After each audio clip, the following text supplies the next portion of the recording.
स्रोत हमें बिहार के निर्देशांक देते हैं 24 से 27 डिग्री उत्तरी अक्षांश और 83 से 88 डिग्री पूर्वी देशांतर। अब ये नंबर अपने आप में तो मतलब कुछ ज्यादा नहीं कहते। नहीं, लेकिन इनकी कहानी यह है कि ये बिहार को गंगा के मैदानों के ठीक बीचों बीच रखते हैं। ठीक बीचों बीच। और यही इसकी पहचान की नींव है। मतलब गंगा के मैदानों का केंद्र होने का मतलब है उपजाऊ जलोढ़ मिट्टी, पानी की प्रचुरता। अच्छा, ये वही संयोजन है जिसने हजारों सालों से यहाँ सभ्यताओं को पाला पोसा है। मौर्य साम्राज्य हो या गुप्त, ये बिहार का आप कह सकते हैं भौगोलिक डीएनए है। भौगोलिक डीएनए, वाह।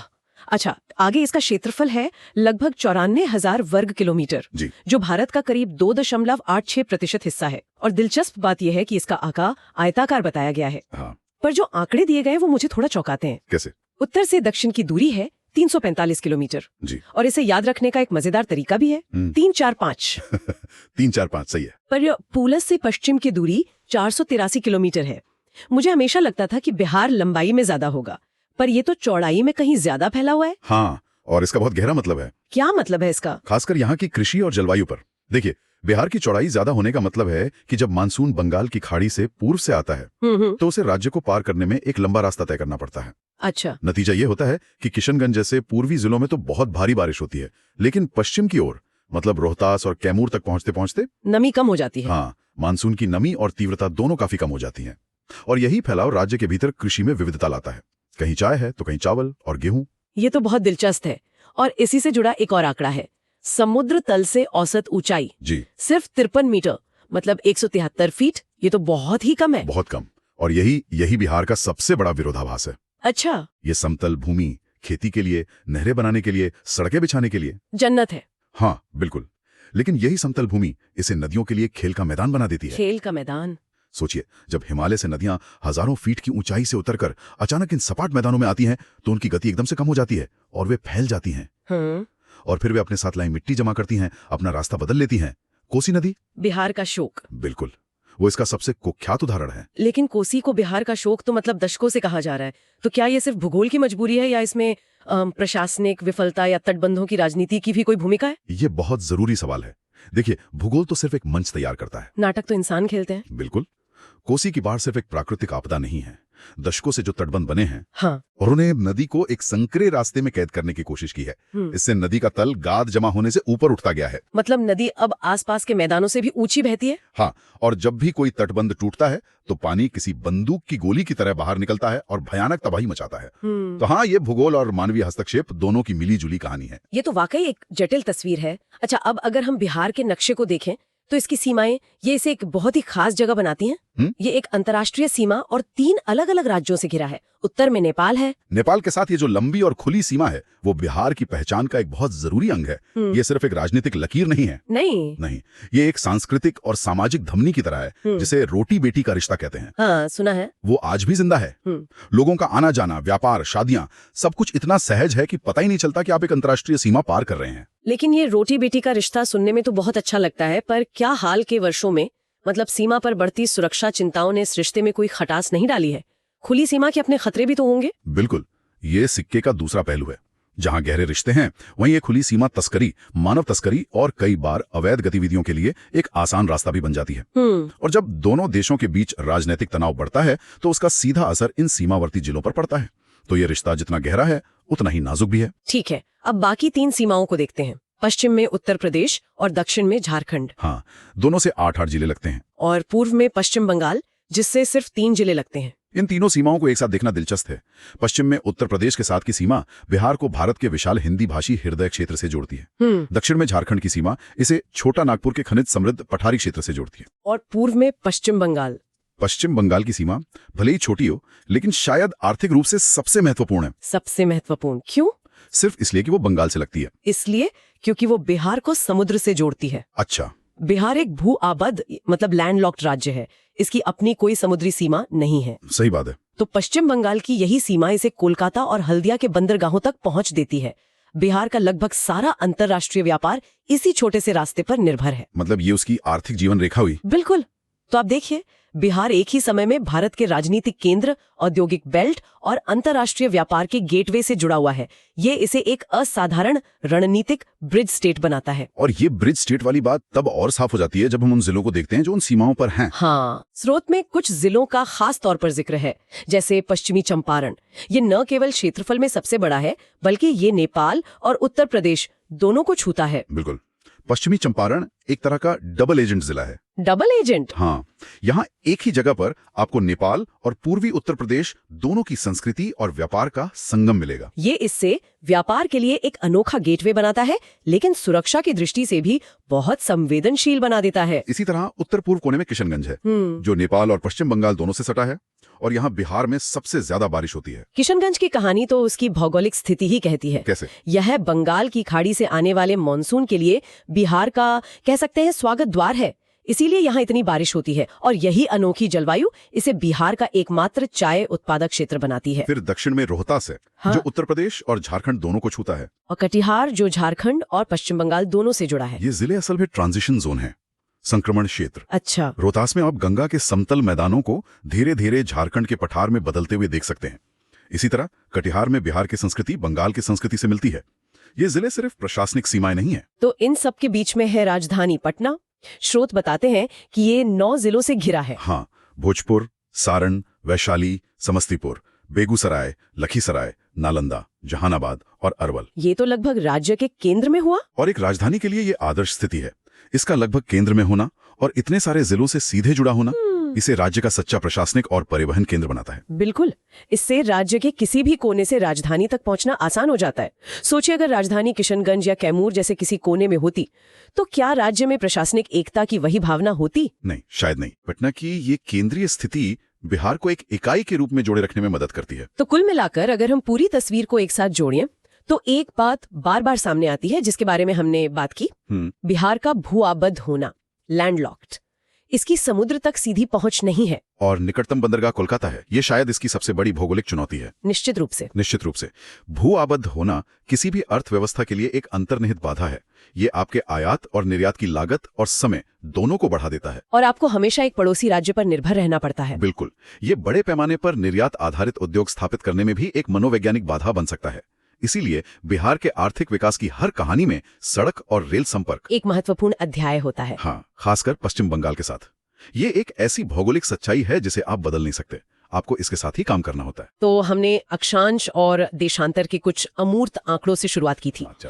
और अब हमारे सामने बिहार का एक सजीव नक्शा है। बिल्कुल, ये एक ऐसी भूमि है जो उपजाऊ है पर बाढ़ से त्रस्त है, जिसकी अपनी कोई समुद्री सीमा नहीं, पर जो एक अंतर्राष्ट्रीय सीमा समेत 4 महत्वपूर्ण क्षेत्रों से जुड़ा एक चौराहा है। बिल्कुल, हमने देखा कि कैसे इसका भूगोल इसे विरोधाभासों का प्रदेश बनाता है।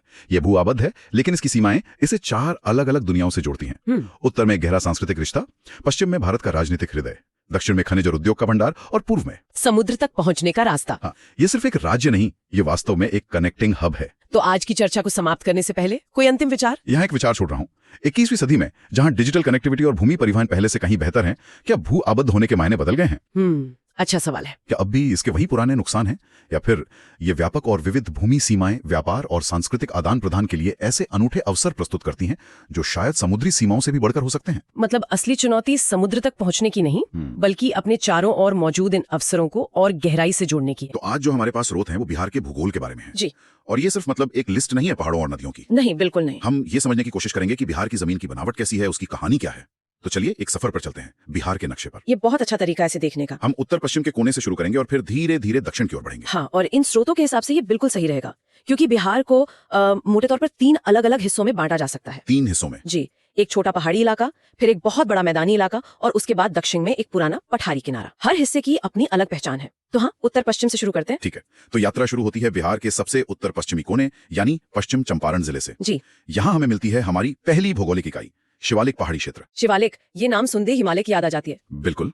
और ये असल में महान हिमालय का ही एक सबसे दक्षिणी हिस्सा है। एक तरह से बिहार का ताज कह सकते हैं इसको। अच्छा। है तो ये राज्य के कुल क्षेत्रफल का बहुत छोटा सा हिस्सा, पर इसकी अहमियत बहुत ज्यादा है। और हमारे सूत्रों में इसे भी मतलब और छोटे हिस्सों में तोड़ा गया है। हाँ, इसे और बारीकी से समझने के लिए 3 उपविभागों में बांटा गया है। दिलचस्प है। तो पहला कौन सा है? सबसे उत्तर में है सोमेश्वर श्रेणी। ये लगभग 75 किलोमीटर लंबी एक पतली सी पट्टी है, अच्छा, जो नेपाल और बिहार के बीच एक प्राकृतिक सीमा बनाती है। एक तरह से बॉर्डर। जी, और यहीं पर एक बहुत जरूरी तथ्य है जो अक्सर परीक्षाओं में आता है। बिहार की जो सबसे ऊंची चोटी है सोमेश्वर किला, वो इसी श्रेणी में है। ओहो, इसकी ऊंचाई कितनी है? 874 मीटर। 874 मीटर।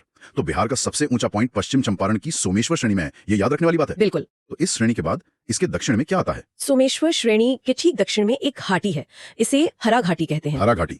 इसका एक और नाम है दून घाटी। एक मिनट, आपने कहा दून घाटी? मैंने तो हमेशा देहरादून के बारे में सुना है। हाँ बिल्कुल। तो क्या ये वैसी ही कोई संरचना है? जी, भूविज्ञान में दून उन्हीं घाटियों को कहते हैं जो शिवालिक और मध्य हिमालय के बीच बनती हैं। तो ये हरा घाटी भी कह सकते हैं उसी तरह की एक संरचना है। समझ गया। ये सोमेश्वर श्रेणी और उसके दक्षिण की पहाड़ियों के बीच में है। तो तीसरा उपविभाग वही दक्षिण की पहाड़ियां हुई? सही। तीसरा उपविभाग है रामनगर दून। ये हरा घाटी के दक्षिण में कम ऊंचाई वाली पहाड़ियों का एक सिलसिला है। अच्छा। इनकी चट्टानें सोमेश्वर श्रेणी जितनी कठोर नहीं है और ऊंचाई भी कम है। तो आप देख सकते हैं कि कैसे उत्तर से दक्षिण की ओर आते हुए ऊंचाई धीरे धीरे कम हो रही है। हाँ, मतलब हम पहाड़ों से मैदान की तरफ बढ़ रहे हैं। बिल्कुल। तो ये तो हुई इस पूरे शिवालिक क्षेत्र की बनावट, पर इसका महत्व क्या है? बिहार के लिए इतना खास क्यों है? देखिए, इसका सबसे बड़ा महत्व ये है कि ये राज्य का एकमात्र पर्वतीय क्षेत्र है। एकमात्र? जी, और इसी वजह से यहाँ की जलवायु, यहाँ के जंगल, यहाँ के जीव जंतु सब कुछ बाकी बिहार से एकदम अलग है। ये एक तरह का बायोडायवर्सिटी हॉटस्पॉट है। तो ये तो हुई पहाड़ों की बात। ये पहला खंड यहाँ पूरा होता है। जी। अब उस विशाल मैदान की ओर बढ़ते हैं जो असल में बिहार की पहचान है। हाँ, बिहार का हृदय। हमारे स्रोतों के मुताबिक राज्य का लगभग 95% हिस्सा तो यही मैदान है। 95%? ये आंकड़ा ही अपने आप में सब कुछ कह देता है।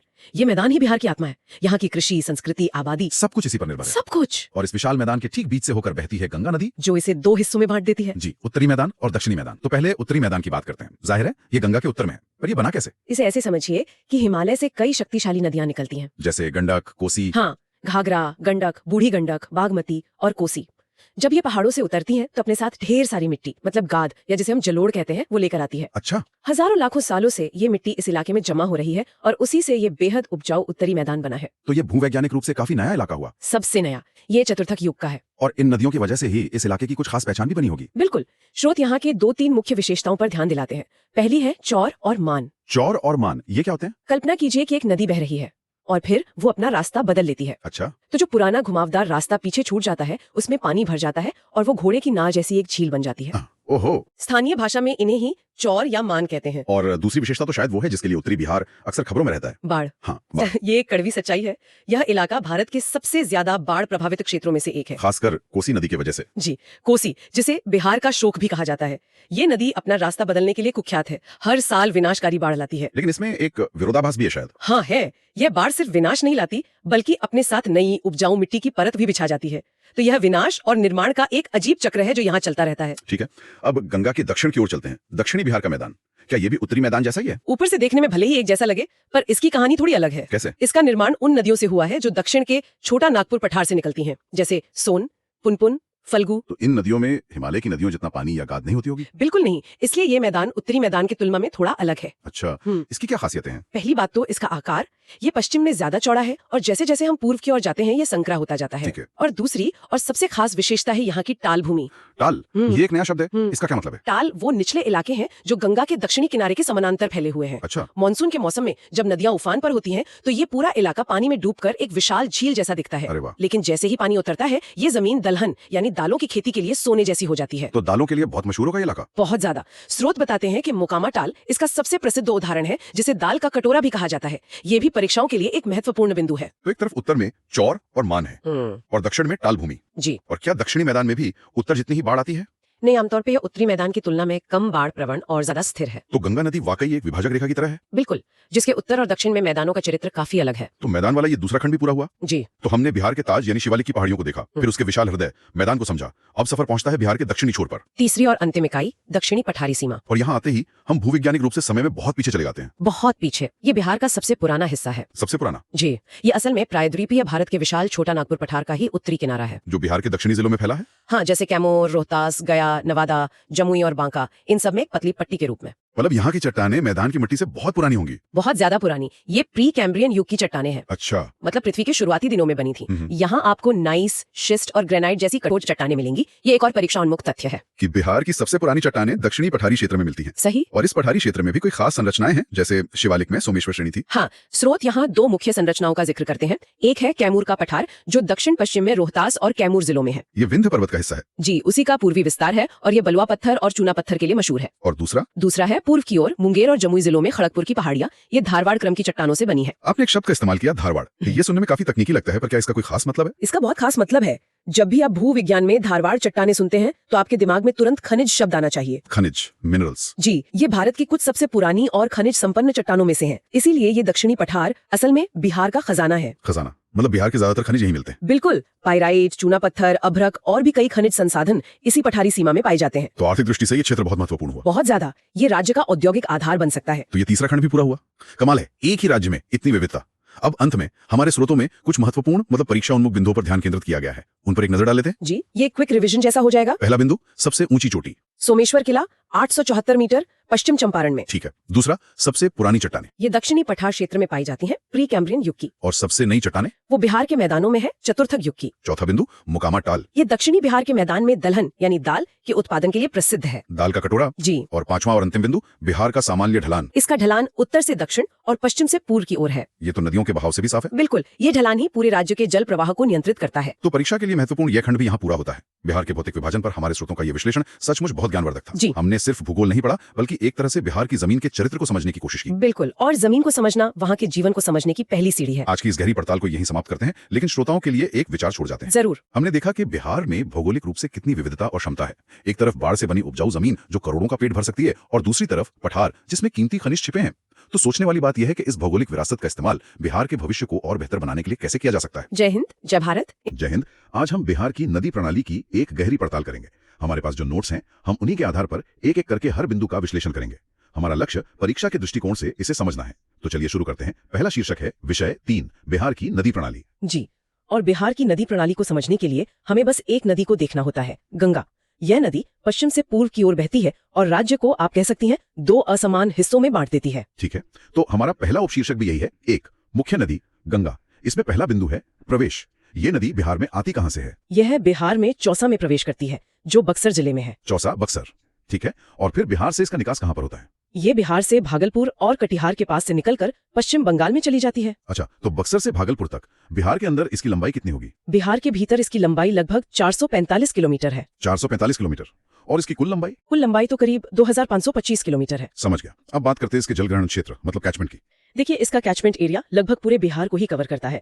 बिहार की लगभग सभी दूसरी नदियां इसी में आकर मिलती हैं, सहायक नदियों के तौर पर। तो ये एक तरह से मुख्य धमनी है। और ये कितने जिलों से होकर बहती है? सीमावर्ती जिले। ये बिहार के 12 जिलों से होकर गुजरती है। जी। इसमें बक्सर, भोजपुर, सारण, पटना, वैशाली, समस्तीपुर है, और फिर बेगूसराय, लखीसराय, मुंगेर, खगड़िया, भागलपुर और कटिहार भी। 12 जिले, ये तो काफी बड़ा इलाका है। ठीक है, ये खंड पूरा हुआ। अब आते हैं अगले उपशीर्षक पर। 2, उत्तर बिहार की नदियां। इनका उद्गम हिमालय से होता है। जी, और ये हिमालयी नदियां हैं, इसलिए ये 12 होती हैं। मतलब इनमें साल भर पानी रहता है। और ये बाढ़ के लिए भी जानी जाती है ना? हाँ, ये अपना रास्ता बदलने और बाढ़ लाने के लिए कह सकते हैं कुख्यात है। तो उत्तर की पहली नदी है घाघरा या सरयू। घाघरा नदी गोपालगंज में बिहार में प्रवेश करती है और फिर छपरा यानी सारण के पास गंगा में मिल जाती है। ये कई लोगों के लिए एक पवित्र नदी भी है। घाघरा के बाद अगली नदी है गंडक। गंडक पश्चिमी चंपारण के वाल्मीकि नगर में प्रवेश करती है। और ये सोनपुर में गंगा में मिलती है, जो पटना के ठीक सामने है। और त्रिवेणी नहर का इससे क्या संबंध है? त्रिवेणी नहर इसी नदी से निकाली गई है, जो सिंचाई के लिए बहुत प्रसिद्ध है। अगली है बूढ़ी गंडक। हाँ, बूढ़ी गंडक सोमेश्वर की पहाड़ियों से शुरू होती है और गंडक के समानांतर बहती है। अच्छा। एक दिलचस्प बात यह है कि उत्तर बिहार की नदियों में इसके पानी का प्रवाह वेग सबसे अधिक है, सबसे तेज। ठीक है, अब बागमती नदी। बागमती का उद्गम नेपाल में शिवपुरी श्रेणी से होता है और यह भी बार बार अपना मार्ग बदलने के लिए जानी जाती है। इसके बाद है कमला नदी। जी, कमला नदी का उद्गम नेपाल की महाभारत श्रेणी से होता है। मिथिला क्षेत्र में इसे बहुत पवित्र माना जाता है। और अब आते हैं उस नदी पर जिसे बिहार का शोक कहते हैं, कोसी। हाँ, कोसी। ये अपनी विनाशकारी बाढ़ के लिए जानी जाती है। और मार्ग बदलने के लिए भी। बिल्कुल, इसने पिछले 250 सालों में अपना रास्ता 120 किलोमीटर से भी ज्यादा बदल लिया है। 120 किलोमीटर, ये तो बहुत ज्यादा है। जी। अंत में ये कुर्सेला, जो कटिहार में है, वहाँ गंगा में मिलती है। और उत्तर की आखिरी नदी महानंदा। महानंदा बिहार की सबसे पूर्वी नदी है। यह बिहार से होकर गुजरती है, लेकिन गंगा में पश्चिम बंगाल में जाकर मिलती है। ठीक है, ये खंड भी पूरा हुआ। अब तीसरे उपशीर्षक की ओर बढ़ते हैं। 3, दक्षिण बिहार की नदियां जिनका उद्गम पठारी है। जी, ये नदियां मौसमी हैं, मतलब ये मानसून पर निर्भर करती हैं और इनका बहाव दक्षिण से उत्तर की ओर होता है, गंगा की तरफ। इस समूह की पहली और सबसे प्रमुख नदी है सोन। सोना नदी का उद्गम मध्य प्रदेश के अमरकंटक से होता है। यह रोहतास और औरंगाबाद में बिहार में प्रवेश करती है और पटना के पास मनेर में गंगा में मिल जाती है। और डेहरी ऑन सोन बांध भी इसी पर है। बिल्कुल, वो इसी नदी पर बना है। सोन के बाद है पुनपुन। पुनपुन का उद्गम पलामू झारखंड से होता है और ये फतुहा जो पटना के पास है वहाँ गंगा में मिलती है। अगली नदी धार्मिक रूप से बहुत महत्वपूर्ण है, फल्गु। हाँ, फल्गु नदी बोधगया के पास लीलाजन और मोहना नदियों के संगम से बनती है। इसे एक तरह से मरती हुई नदी भी कहते हैं क्योंकि इसका पानी अक्सर सतह के नीचे बहता है। अच्छा, मतलब ऊपर रेत और नीचे पानी। जी, और ये पिंडदान के लिए धार्मिक रूप से बहुत महत्वपूर्ण है। इसके बाद है कर्मनाशा। इसका नाम थोड़ा अलग है। इसका उद्गम कैमूर की पहाड़ियों में होता है।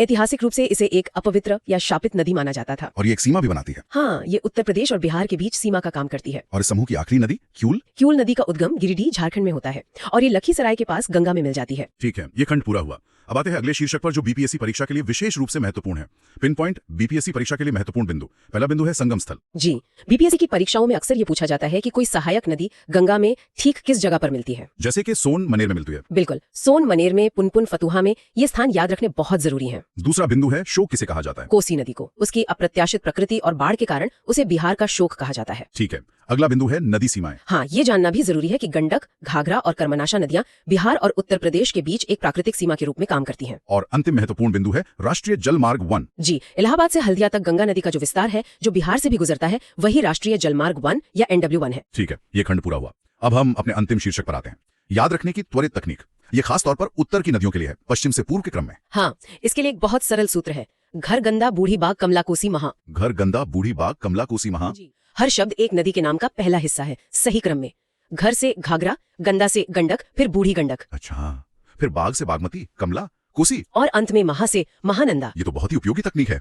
ठीक है, तो ये खंड भी पूरा हुआ। दिए गए नोट्स का हमारा विश्लेषण यहीं समाप्त होता है। हमने बिहार की नदी प्रणाली को विस्तार से समझने की कोशिश की है। जी, और ये समझना महत्वपूर्ण है कि ये नदियां सिर्फ भूगोल का हिस्सा नहीं है, ये बिहार की जीवन रेखाएं हैं। बिल्कुल सही कहा। जय हिंद, जय भारत। जय हिंद।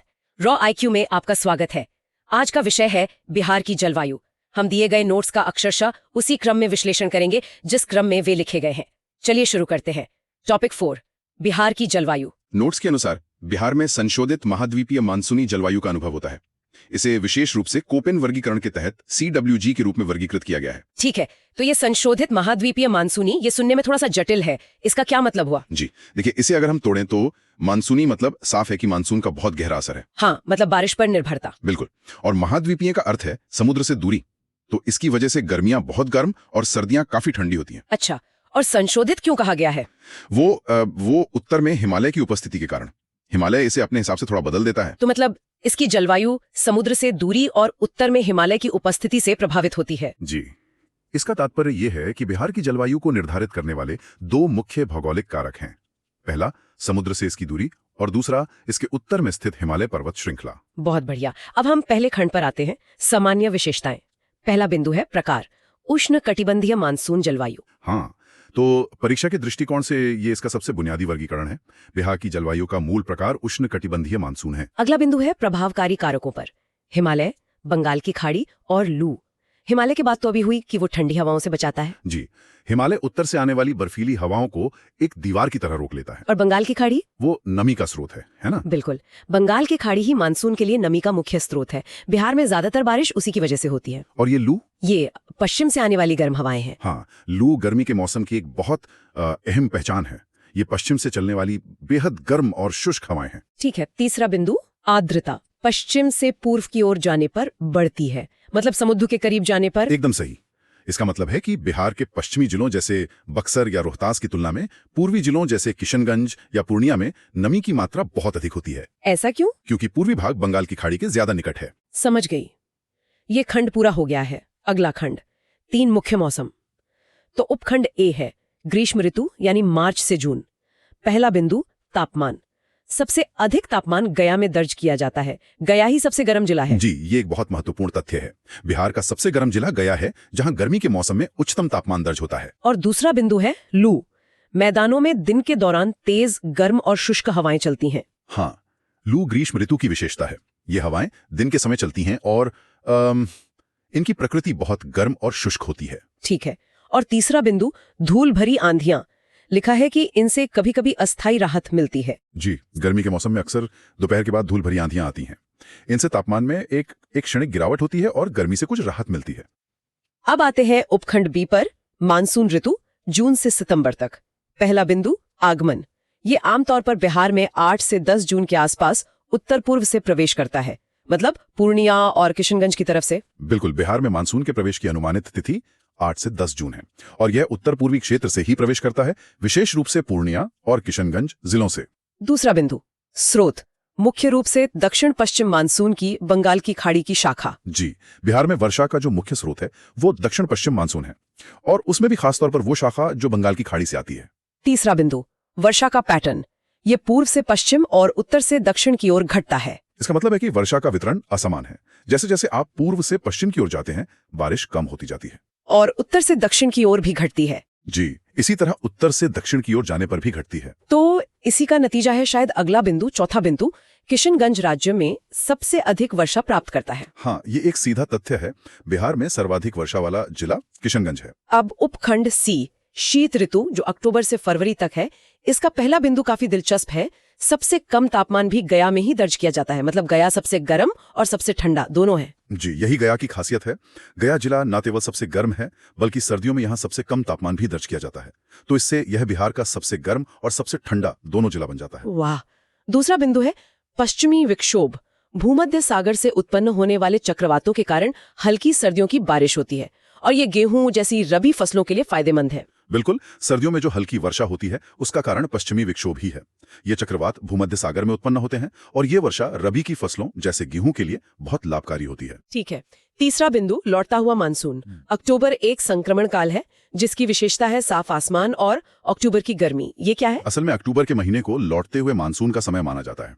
इस दौरान आसमान तो साफ रहता है लेकिन जमीन में नमी होती है, तो दिन में उमस भरी गर्मी महसूस होती है, जिसे अक्टूबर हीट कहते हैं। अच्छा, ये खंड पूरा हो गया है। अगला खंड है जलवायु क्षेत्र यानी वर्गीकरण।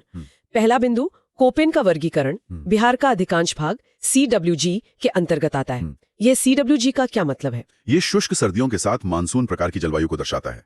तो कोपेन की जलवायु वर्गीकरण प्रणाली के अनुसार बिहार को CWG श्रेणी में रखा गया है। ठीक है। दूसरा बिंदु थॉर्नथ्वेट का वर्गीकरण। इसमें CAW के रूप में वर्गीकृत किया गया है। जी, थॉर्नथ्वेट की प्रणाली में बिहार की जलवायु को CAW यानी उष्णकटिबंधीय अर्धशुष्क के रूप में वर्गीकृत किया गया है। और तीसरा है त्रिवार्था का वर्गीकरण, CAW। हाँ, त्रिवार्था के अनुसार बिहार की जलवायु काओ या उप उष्णकटिबंधीय श्रेणी में आती है। मतलब ये तीनों वर्गीकरण है तो अलग अलग, पर सार लगभग एक जैसा ही है। बिल्कुल, सारे एक ही है। ये खंड पूरा हो गया है। अब हम BPSC परीक्षा के लिए कुछ महत्वपूर्ण बिंदुओं पर ध्यान देंगे। जी, सबसे गर्म और सबसे ठंडा जिला गया। इसे याद रखना है, सबसे गर्म और सबसे ठंडा दोनों ही गया है। सर्वाधिक वर्षा वाला जिला किशनगंज। हाँ, बिहार में सबसे अधिक वर्षा किशनगंज में होती है। और सबसे कम वर्षा वाला जिला औरंगाबाद। जी, बिहार में सबसे कम वर्षा वाला जिला औरंगाबाद है। औसत वार्षिक वर्षा लगभग 112 सेमी से 125 सेंटीमीटर के बीच। हाँ, राज्य की जो औसत वार्षिक वर्षा है वो 112 से 125 सेंटीमीटर के बीच है। अगला है नॉरवेस्टर्स या काल बैसाखी। ये मई में मानसून पूर्व वर्षा है और ये जूट और आम की खेती के लिए सहायक है। जी, काल बैसाखी या नॉरवेस्टर्स मानसून से ठीक पहले मई के महीने में होने वाली वर्षा है, जो जूट और आम की फसलों के लिए बहुत फायदेमंद होती है। और आखिरी बिंदु कृषि जलवायु क्षेत्र। बिहार को 3 क्षेत्रों में बांटा गया है। जी, कृषि की दृष्टि से बिहार को 3 जलवायु क्षेत्रों में विभाजित किया गया है। क्षेत्र I उत्तर पश्चिम, क्षेत्र 2 उत्तर पूर्व और क्षेत्र 3 दक्षिण। ये खंड पूरा हो गया। और अब अंतिम खंड, त्वरित स्मृति युक्ति। एक क्विक मेमोरी ट्रिक युक्ति है। गया चरम पर जाता है, गर्म ठंडा। किशनगंज में बारिश होती है, औरंगाबाद सूखा रहता है। हाँ, इन चरम सीमाओं को याद रखने का ये एक बहुत ही सरल तरीका है। गया सबसे गर्म और ठंडा, किशनगंज सबसे अधिक वर्षा और औरंगाबाद सबसे कम वर्षा यानी सूखा। बहुत अच्छा, यह खंड पूरा हो गया है। तो आज की चर्चा यहीं समाप्त होती है। जय हिंद, जय भारत। जय हिंद। रॉ-IQ में आपका स्वागत है। नमस्कार। आज हमारे हाथ लगे हैं बिहार लोक सेवा आयोग यानी BPSC की तैयारी के लिए बनाए गए कुछ बहुत ही सटीक नोट्स। और विषय है बिहार की मिट्टी। ये नोट्स इतने व्यवस्थित हैं, मतलब पॉइंट टू पॉइंट, कि देखकर ही लगता है किसी ने बहुत मेहनत की है। बिल्कुल, ये नोट्स क्या है ये बताने में एकदम बेहतरीन है। कौन सी मिट्टी कहाँ है, उसकी क्या खासियत है, सब कुछ साफ साफ लिखा है। और आज हमारा काम है इन सीधे साधे तथ्यों के पीछे की कहानी को समझना। हम सिर्फ क्या पर नहीं रुकेंगे, हम ये भी जानेंगे कि क्यों ऐसा है। मतलब अगर कोई मिट्टी उपजाऊ है तो क्यों है, और अगर कम उपजाऊ है तो उसके पीछे का विज्ञान क्या है। हाँ, तो चलिए बिहार की जमीन की इन परतों को एक एक करके खोलते हैं। पहली बात तो साफ है कि बिहार की मिट्टी मतलब जलोढ़ मिट्टी, और इसे समझने का सबसे अच्छा तरीका है बिहार को गंगा नदी से 2 हिस्सों में बांट देना। उत्तर और दक्षिण। बिल्कुल, उत्तर बिहार और दक्षिण बिहार। पर ये सिर्फ एक भौगोलिक विभाजन नहीं है, मिट्टी के लिहाज से देखें तो ये 2 अलग अलग दुनिया है। गंगा के उत्तर में कह सकते हैं युवा और हर साल बदलने वाली जमीन है, और दक्षिण में पुरानी, ज्यादा स्थिर और अनुभवी मिट्टी है। तो चलिए इस युवा और चंचल उत्तर बिहार से ही शुरू करते हैं। नोट्स कहते हैं कि यहाँ की मिट्टी नई जलोढ़ है, बहुत उपजाऊ, लेकिन एक खतरा भी है, बाढ़ का। हाँ, बाढ़ का। तो इसमें जो पहला नाम आता है वो है तराई मिट्टी। तराई मिट्टी, ये नाम ही अपने आप में इसकी लोकेशन बता देता है। तराई यानी फुट हिल्स। हाँ, ये नेपाल सीमा के साथ पश्चिम चंपारण से किशनगंज तक एक पतली सी पट्टी में है। पर इसकी खासियतें थोड़ी कंफ्यूजिंग है। नोट्स में लिखा है कि ये रेतीली है और ये भी कि ये दलदली है। ये दोनों एक साथ कैसे हो सकता है? मैं तो सोचता था कि रेतीली मिट्टी में पानी रुकता ही नहीं। बहुत अच्छा सवाल है। इसका जवाब हिमालय से उतरती नदियों में छिपा है।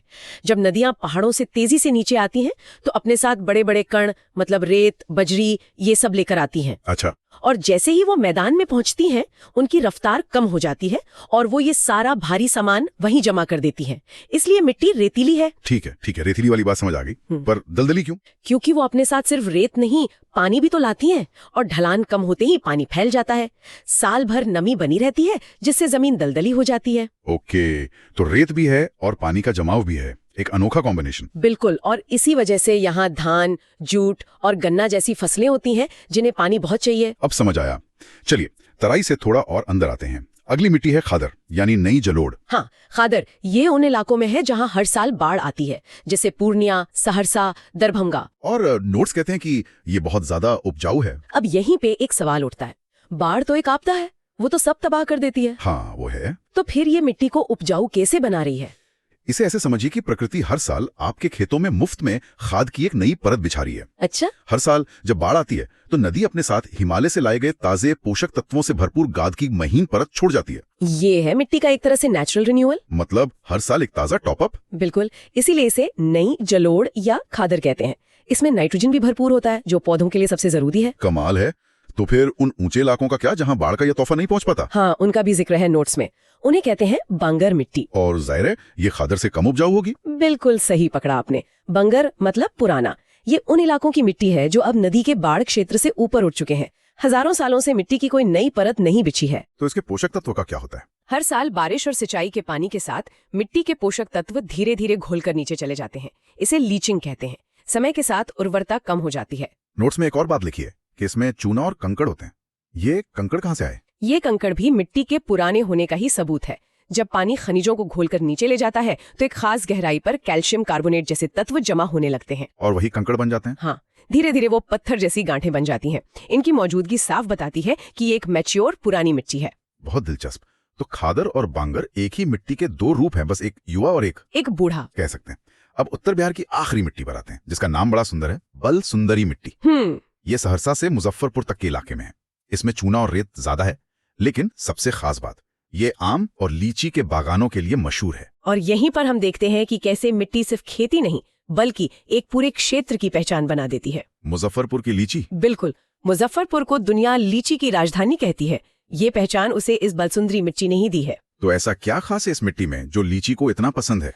इसमें रेत की अधिकता का मतलब है कि पानी का ठहराव नहीं होता। ड्रेनेज बहुत अच्छा होता है। फलों के पेड़ों की जड़ों को यही चाहिए, उन्हें सांस लेने के लिए जगह चाहिए। अच्छा। और साथ ही इसमें मौजूद चूना यानी कैल्शियम फलों की क्वालिटी, उनके स्वाद और मिठास को बढ़ाने में मदद करता है। वाह, मतलब ये मिट्टी और लीची एक दूसरे के लिए ही बने हैं। एकदम परफेक्ट मैच। चलिए अब गंगा पार करते हैं और दक्षिण बिहार की पुरानी और स्थिर दुनिया में चलते हैं। यहाँ सबसे पहला और अनोखा नाम है टाल मिट्टी। टाव मिट्टी ये बिहार की सबसे अनूठी कृषि प्रणालियों में से एक है। ये दिखाता है कि कैसे इंसान ने मुश्किलों को अवसर में बदल दिया है। नोट्स में लिखा है कि ये गंगा के ठीक दक्षिण में पटना से भागलपुर तक एक लंबी निचली पट्टी है और मानसून में ये पूरी तरह पानी में डूबी रहती है। और ये रबी की दालों के लिए विश्व प्रसिद्ध है। ये दोनों बातें जुड़ती कैसे हैं? अगर जमीन पानी में डूबी है तो खेती कैसे होगी? यही तो इसकी खासियत है। सोचिए, आपका खेत 4-5 महीने के लिए एक झील बन गया है आप कुछ नहीं कर सकते। तो खरीफ की फसल तो गई। बिल्कुल नामुमकिन। लेकिन यहाँ के किसान प्रकृति से लड़ते नहीं, उसके साथ चलते हैं।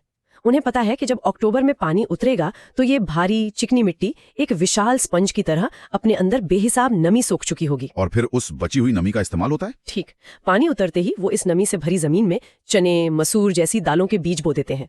इन फसलों को ज्यादा सिंचाई नहीं चाहिए। और टाल की मिट्टी में इतनी नमी होती है कि वो पूरी फसल पका देती है, बिना एक बूंद अतिरिक्त पानी के। इसीलिए मोकामा टाल को दाल का कटोरा कहते हैं। अविश्वसनीय। अगली मिट्टी है करेल केवाल। ये रोहतास से भागलपुर तक फैली है। नोट्स कहते हैं कि ये भारी चिकनी मिट्टी है और इसमें पानी सोखने की क्षमता बहुत ज्यादा है। पर एक लाइन और है, गीली होने पर बहुत चिपचिपी हो जाती है। ये सुनने में तो एक छोटी सी बात लगती है, पर ये किसान के लिए बहुत बड़ी चुनौती है। कैसे? इसका मतलब है कि बारिश के ठीक बाद आप खेत में ट्रैक्टर या हल नहीं ले जा सकते। मिट्टी इतनी चिपचिपी होती है कि सब कुछ फंस जाएगा। किसान को सही मौके का इंतजार करना पड़ता है। मतलब जब मिट्टी में नमी तो हो, लेकिन वो इतनी भी गीली ना हो कि काम ही ना हो पाए। बिल्कुल, ये टाइमिंग का खेल है। जरा सी चूक हुई और जुताई या तो होगी नहीं या फिर मिट्टी पत्थर जैसे ढेलों में बदल जाएगी। अब समझ आया कि ये चिपचिपा शब्द कितना महत्वपूर्ण है। चलिए अब आते हैं बलथर मिट्टी पर। ये मैदानी इलाकों और दक्षिण के पठार के बीच एक ट्रांजिशन जोन में है। इसका रंग लाल पीला है। ये अम्लीय है और कम उपजाऊ है। यहाँ हर शब्द एक कहानी कह रहा है।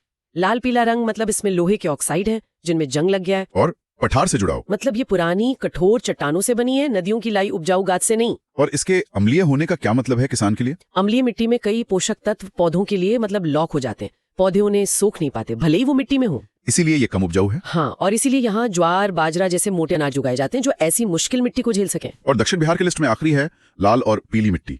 गया, नवादा, जमुई में ये भी कम उपजाऊ है। ये तो बलथर जैसी ही लग रही है। ये लगभग उसी परिवार की है, लेकिन और भी पुरानी और ज्यादा वेदर्ड है।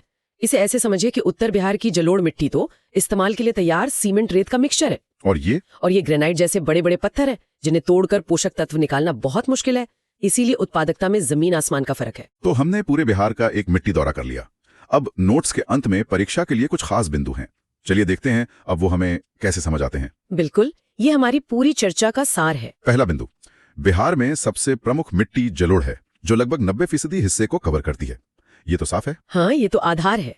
दूसरा, मोकामा टाल मिट्टी के कारण दाल उत्पादन का विश्व प्रसिद्ध केंद्र है। और अब हम जानते हैं कि ऐसा क्यों है। ये सिर्फ एक तथ्य नहीं है, ये उस अनोखी प्रणाली का परिणाम है जहां मानसून की बाढ़ एक वरदान बन जाती है। अगला, उत्तर बिहार की मिट्टी आमतौर पर उदासीन से थोड़ी क्षारीय होती है, जबकि दक्षिण की बलथर मिट्टी ज्यादा अम्लीय है। ये भी अब बिल्कुल साफ है।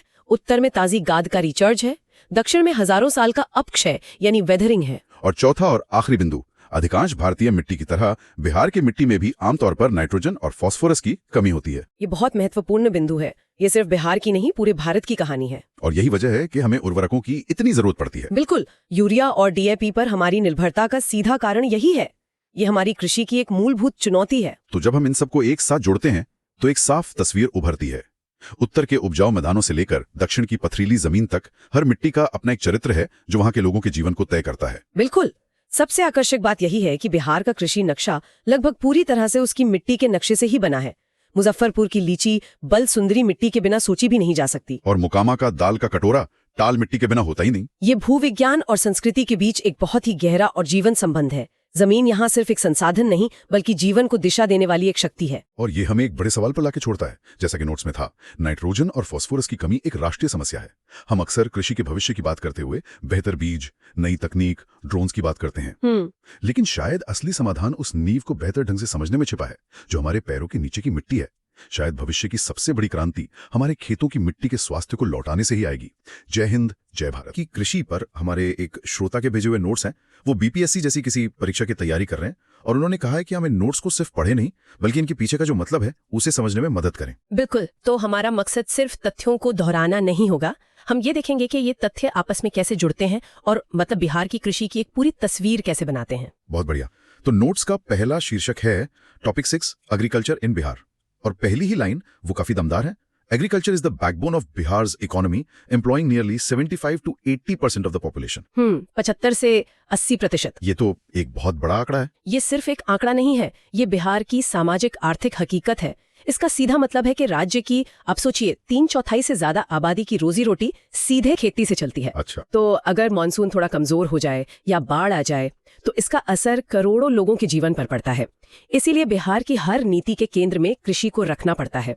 ये एक जरूरत भी है और एक मजबूरी भी। सही कहा आपने। एक लाइन में ही पूरे राज्य की अर्थव्यवस्था की संवेदनशीलता दिख जाती है। चलिए अब पहले उपशीर्षक पर आते हैं। 1 जनरल फीचर्स। ठीक है। और इसमें पहला बिंदु है nature, subsistence agriculture, growing for survival, local consumption, जीवन निर्वाह कृषि। इसको थोड़ा और आसान भाषा में समझाएंगे? हाँ जरूर। देखिए, इसका मतलब है कि बिहार में ज्यादातर किसान जो हैं वो मुख्य रूप से अपने परिवार का पेट भरने के लिए खेती करते हैं, मुनाफे के लिए नहीं। मुनाफा बाद में आता है। पहली सोच ये होती है कि साल भर के लिए अपने घर का चावल या गेहूं हो जाए, जो बचेगा उसे फिर बाजार में बेचेंगे। ये कमर्शियल एग्रीकल्चर मतलब व्यावसायिक कृषि के ठीक उलट है। समझ गया। और शायद इसी से अगला बिंदु भी जुड़ा हुआ है। Average land holding, very small, marginal farmers dominate, मतलब किसानों के पास जमीन बहुत कम है। एकदम सही कनेक्शन है। जब आपके पास जमीन का एक छोटा सा टुकड़ा ही हो तो आपकी पहली प्राथमिकता मुनाफा कैसे होगी? सही बात है। आपकी पहली प्राथमिकता होगी अपने परिवार की खाद्य सुरक्षा। बिहार में सीमांत किसान मतलब जिनके पास 1 हेक्टेयर से भी कम जमीन है, उनकी संख्या बहुत ज्यादा है। और इतनी छोटी जमीन पर वो ट्रैक्टर या हार्वेस्टर जैसी बड़ी मशीनों का इस्तेमाल भी तो मुश्किल होता है और महंगा भी। तो ये दोनों बिंदु, जीवन निर्वाह कृषि और छोटी जोत, ये तो एक तरह से एक ही सिक्के के 2 पहलू हैं। बिल्कुल। चलिए अब नोट्स के अगले बिंदु पर चलते हैं। ये बिहार को भौगोलिक रूप से बांटता है, agro climatic zones. Bihar is divided into 3 zones. हाँ। और ये बहुत महत्वपूर्ण है क्योंकि पूरा बिहार एक जैसा नहीं है। कृषि और जलवायु के हिसाब से इसे 3 अलग-अलग हिस्सों में बांटा गया है। तो पहला है zone 1 north west, high rainfall, fertile soil, paddy, sugarcane. उत्तर पश्चिम क्षेत्र, जोन 1 मतलब उत्तर पश्चिम बिहार। इसमें पश्चिमी चंपारण, सिवान, गोपालगंज जैसे जिले आते हैं। ये जो इलाका है ये हिमालय से आने वाली नदियों की वजह से जलोढ़ मिट्टी, एल्यूवियल सॉइल से भरा हुआ है। अच्छा। ये मिट्टी बहुत उपजाऊ होती है और पानी भी अच्छा सोखती है। इसीलिए धान और गन्ने जैसी फसलें जिन्हें ज्यादा पानी चाहिए, उनके लिए एकदम सही माहौल है। ठीक है। अब दूसरा क्षेत्र, zone 2 north east, highest rainfall, flood prone, jute, maize. उत्तर पूर्व क्षेत्र, यहाँ सबसे ज्यादा बारिश और बाढ़ का खतरा भी। बिल्कुल। ये वो इलाका है जहाँ कोसी और महानंदा जैसी नदियां हैं, तो वो सींचती भी हैं और जैसा हम जानते हैं तबाह भी करती हैं। पूर्णिया, कटिहार, अररिया जैसे जिले इसी जोन में हैं। यहाँ बारिश इतनी ज्यादा होती है कि मिट्टी में नमी हमेशा बनी रहती है और यही वजह है कि यहाँ जूट की खेती बहुत होती है क्योंकि जूट को बहुत पानी चाहिए। और मक्का भी? हाँ, मक्के की कुछ किस्में भी यहाँ की जलवायु के लिए मतलब बहुत अच्छी साबित हुई हैं। और आखिरी क्षेत्र zone 3 south, less rainfall, relies on irrigation, pulses, wheat. दक्षिणी बिहार जहाँ बारिश कम होती है। हाँ, ये गंगा के दक्षिण का इलाका है, जैसे गया, रोहतास, औरंगाबाद। ये राज्य का सबसे सूखा हिस्सा माना जाता है। जमीन उपजाऊ है लेकिन पानी की कमी एक बड़ी चुनौती है। तो यहाँ की खेती पूरी तरह सिंचाई पर निर्भर है। पूरी तरह से, खासकर नहरों और नलकूपों पर। इसीलिए यहाँ कम पानी में उगने वाली फसलें जैसे गेहूं और दालें ज्यादा होती है। वाह, तो इन 3 जोन से ही बिहार की पूरी कृषि विविधता का एक नक्शा सा बन जाता है। बहुत दिलचस्प। चलिए अब अगले खंड पर बढ़ते हैं। 2 मेजर क्रॉप सीजन्स। सही, मतलब अब हम देखेंगे कि इस जमीन पर साल भर में कब कब क्या उगाया जाता है। बिहार में भी पूरे भारत की तरह ही 3 मुख्य फसल मौसम है, खरीफ, रबी और जयद। तो पहला है खरीफ, मॉनसून। इसका समय है सोन इन जून जुलाई, हार्वेस्टेड इन नवंबर दिसंबर।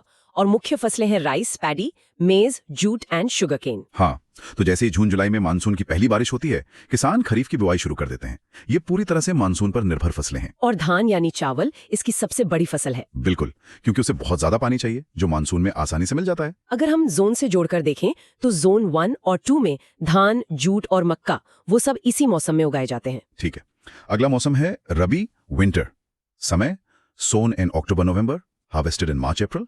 और मुख्य फसलें हैं wheat, gram, mustard, barley and pulses. तो जब मानसून चला जाता है और जमीन में नमी बची रहती है तब अक्टूबर नवंबर में रबी की फसलें बोते हैं। इन्हें ठंड का मौसम पसंद होता है। और गेहूं इसकी मुख्य फसल है। हाँ, गेहूं बिहार की सबसे प्रमुख रबी फसल है और ये फसल सिंचाई या जमीन में जो बची हुई नमी है उस पर ज्यादा निर्भर करती है। जोन 3 मतलब दक्षिणी बिहार रबी फसलों के लिए बहुत महत्वपूर्ण है। और तीसरा है जेद, समर। हाँ। मार्च से जून तक। इसमें तरबूज, खरबूजा, खीरा और हरी सब्जियां। हाँ, जायद एक तरह से आप कह सकते हैं बोनस फसल का मौसम है। बोनस। हाँ, क्योंकि ये रबी की कटाई और खरीफ की बुआई के बीच के खाली समय का इस्तेमाल है। किसान इस छोटी सी अवधि में जल्दी तैयार होने वाली फसलें लगाकर कुछ अतिरिक्त आमदनी कर लेते हैं। बहुत बढ़िया। तो हमने बिहार की जमीन, जलवायु और फसल कैलेंडर को समझ लिया। अब अगला खंड है 3 प्रोडक्शन लीडर्स बीपीएससी फेवरेट्स। अब हम देखेंगे कि कौन सा जिला किस फसल का शहंशाह है। हाँ, ये वो सवाल हैं जो परीक्षाओं में सीधे सीधे पूछे जाते हैं। तो पहला है rice, highest production in Rohtas and Aurangabad. चावल में रोहतास और औरंगाबाद। और फिर wheat, highest production in Rohtas, गेहूं में भी रोहतासी है। ये तो दिलचस्प है। चावल और गेहूं दोनों में रोहतास नंबर 1। इसकी कोई खास वजह? ये बहुत अच्छा सवाल है और इसकी एक बहुत बड़ी वजह है वहां की सिंचाई व्यवस्था। रोहतास जिला जो है वो सोन नहर प्रणाली के कमांड एरिया में आता है। अच्छा, सोन नहर। हाँ, ये बिहार की सबसे पुरानी और सबसे भरोसेमंद नहर प्रणालियों में से एक है। पानी की पक्की व्यवस्था होने के कारण यहाँ के किसान खरीफ में धान और रबी में गेहूं दोनों ही फसलें बड़े आराम से ले पाते हैं। इसीलिए तो इस जिले को बिहार का धान का कटोरा भी कहते हैं। अद्भुत।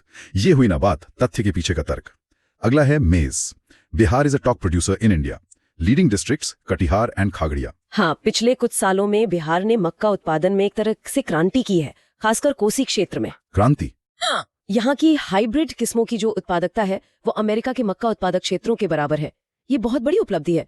कटिहार और खगड़िया इसके गढ़ बन गए हैं। आगे बढ़ते हैं। पल्सेस, दाल। पटना मोकामा टाल एरिया इज द लीडर। दालों में पटना और खासकर मोकामा टाल क्षेत्र। ये टाल क्षेत्र क्या है? टाल एक बहुत ही अनोखा भौगोलिक क्षेत्र है। ये गंगा के दक्षिण में एक, आप समझिए, कटोरे जैसा निचला इलाका है। मानसून में ये पूरा पानी से भर जाता है और जब पानी उतरता है तो वो अपने पीछे गाद की एक मोटी और बेहद उपजाऊ परत छोड़ जाता है। अच्छा, उस जमीन में नमी बहुत लंबे समय तक बनी रहती है, जो दालों की खेती के लिए एकदम आदर्श है। इसीलिए मोकामा टाल पूरे भारत में दाल उत्पादन के लिए मशहूर है। क्या बात है।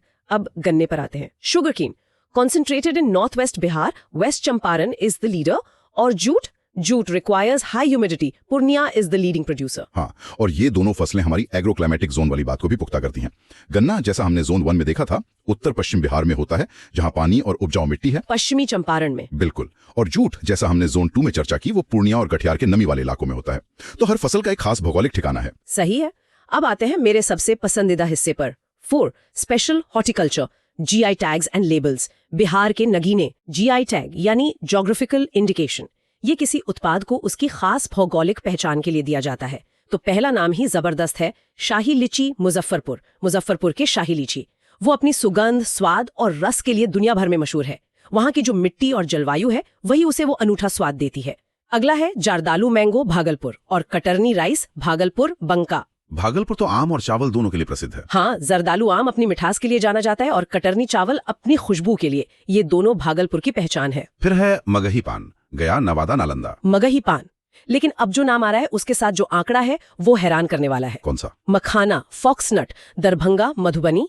Bihar producers 90% of the world's makhana. 1 minute, क्या? दुनिया का 90% मखाना। हाँ, 90%। ये तो अविश्वसनीय है। इसका मतलब तो ये हुआ कि बिहार के पास इस मामले में एक ग्लोबल मोनोपोली है। बिल्कुल, ये तो एक बहुत बड़ी आर्थिक ताकत हो सकती है। निश्चित रूप से। ये सिर्फ एक फसल नहीं है, ये मिथिलांचल यानी दरभंगा मधुबनी क्षेत्र के लिए एक वरदान है। वहाँ के तालाबों में मखाना उगाया जाता है। ये एक सुपर फूड है और इसकी मांग दुनिया भर में बढ़ रही है। इस एक तथ्य ने तो पूरा नजरिया ही बदल दिया। चलिए अब अगले खंड की ओर बढ़ते हैं जो इन सब चीजों को संभव बनाता है। 5 पॉइंट इरिगेशन सोर्सेस। हाँ, सिंचाई के स्रोत। अगर कृषि रीढ़ की हड्डी है तो सिंचाई उसकी नसें हैं। इसके बिना खासकर दक्षिणी बिहार में खेती लगभग नामुमकिन है।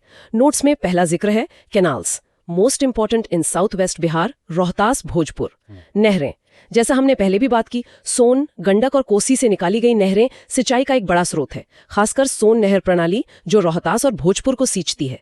लेकिन अगला बिंदु कहता है कि सबसे बड़ा स्रोत कुछ और है, tubewells, the largest source of irrigation for the whole state, approximately 60% plus. नलकूप यानी ट्यूबवेल, हाँ, 60% से भी ज्यादा। ऐसा क्यों? इसकी 2 मुख्य वजह हैं। पहली, नहरें हर खेत तक नहीं पहुंच सकती, लेकिन ट्यूबवेल कहीं भी लगाया जा सकता है। सही बात है। इससे किसानों को पानी पर ज्यादा कंट्रोल मिलता है। और दूसरी वजह, बिहार में भूजल का स्तर भी अच्छा है, जिससे ट्यूबवेल लगाना और चलाना आसान हो जाता है। समझ गया। और नोट्स में प्रमुख नहर प्रणालियों का भी जिक्र है। मेजर कैनाल सिस्टम्स, सोन कैनाल, गंडक कैनाल और कोसी कैनाल। अब हम आखिरी और सबसे महत्वपूर्ण खंड पर आते हैं, pin critical BPSC exam pointers. ये खंड हाल के वर्षों में हुए विकास और सरकारी पहलों पर केंद्रित है। परीक्षा के लिए बहुत महत्वपूर्ण है।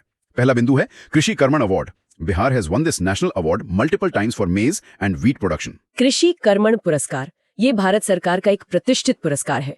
ये उन राज्यों को मिलता है जो किसी खास फसल के उत्पादन में बहुत अच्छा प्रदर्शन करते हैं। और बिहार को ये मक्का और गेहूं के लिए कई बार मिला है। हाँ, और ये साबित करता है कि सही नीतियों और किसानों की मेहनत से राज्य में उत्पादकता बढ़ाई जा सकती है। ये तो बहुत सकारात्मक बात है। अगला है organic corridor. Bihar is developing an organic farming corridor along the banks of the Ganga river, 13 districts. जैविक गलियारा, ये एक बहुत ही दूरदर्शी योजना है। सोचिए, गंगा नदी के किनारे पटना से भागलपुर तक 13 जिलों में एक जैविक माला बनाई जा रही है। जैविक माला, क्या खूब कहा। इसका मकसद सिर्फ जहरीले कीटनाशकों से मुक्त खेती करना नहीं है, बल्कि इन जैविक उत्पादों को एक प्रीमियम ब्रांड बनाकर बाजार में बेचना भी है, ताकि किसानों की आय बढ़े। बहुत बढ़िया। और आखिरी बिंदु है agriculture road map. Bihar is currently implementing it's 4th agriculture road map 2023-2028। हाँ, चौथा कृषि रोड मैप। ये एक तरह से सरकार का अगले 5 सालों का एक्शन प्लान होता है। अच्छा, इसमें बीज से लेकर बाजार तक हर पहलू पर ध्यान दिया जाता है। अभी चौथा रोड मैप चल रहा है, जिसका मुख्य उद्देश्य है किसानों की आय बढ़ाना और फसल विविधीकरण को बढ़ावा देना। तो हमने नोट्स की एक एक परत को उधेड़कर देख लिया है। ये सिर्फ तथ्यों की सूची नहीं थी, बल्कि ये तो बिहार के खेतों की एक पूरी कहानी थी। इन सभी बातों को एक साथ देखने पर मेरे मन में एक आखिरी विचार आ रहा है। बताइए। हमने देखा कि बिहार की कृषि में शाही लीची और 90% मखाने जैसी जबरदस्त क्षमता है, लेकिन साथ ही छोटी जोत और सिंचाई पर निर्भरता जैसी गहरी चुनौतियां भी हैं। तो सोचने वाली बात यह है कि क्या ये चौथा कृषि रोड मैप सिर्फ उत्पादन बढ़ाने पर ही ध्यान देगा, या फिर ये उन लाखों सीमांत किसानों की जमीन से जुड़ी इन बुनियादी समस्याओं का कोई स्थायी समाधान खोजने की कोशिश भी करेगा। जय हिंद, जय भारत, इंडिया पोस्ट। चलिए शुरू करते हैं। तो नोट्स के अनुसार बिहार का जो वन आवरण है, फॉरेस्ट कवर, वो अपेक्षाकृत कम है। ये इसके कुल क्षेत्रफल का लगभग 7.84% है। जी, 7.84%। और इसका जो मुख्य कारण बताया गया है वो है कृषि के लिए इसकी विशाल मैदानी भूमि का उपयोग। मतलब ज्यादातर जमीन खेती के लिए इस्तेमाल होती है। ठीक है, तो अब पहले शीर्षक पर आते हैं, वनों के प्रकार। हाँ, टाइप्स ऑफ फॉरेस्ट्स। नोट्स के अनुसार चूंकि बिहार में मानसूनी जलवायु है, इसलिए इसके वन मुख्य रूप से उष्णकटिबंधीय पर्णपाती हैं, ट्रॉपिकल डिसिजुअस। अच्छा, तो पर्णपाती यानी जो पत्ते गिराते हैं। जी, जो एक शुष्क मौसम में अपने पत्ते गिरा देते हैं। ठीक है, इसमें पहला उपशीर्षक है उष्णकटिबंधीय नम पर्णपाती वन, ट्रॉपिकल मॉइस्ट डिसिडुअस फॉरेस्ट्स। जी। स्थान के बारे में नोट्स में लिखा है कि ये उन क्षेत्रों में पाए जाते हैं जहां 120 सेंटीमीटर से अधिक वर्षा होती है। 120 सेंटीमीटर से ज्यादा? हाँ, जैसे कि पश्चिमी चंपारण, किशनगंज और जो पूरा तराई क्षेत्र है। और इन वनों के मुख्य वृक्ष? इनमें साल सबसे प्रमुख है। साल? जी। इसके अलावा शीशम, सेमल और बांस भी शामिल है। ठीक है।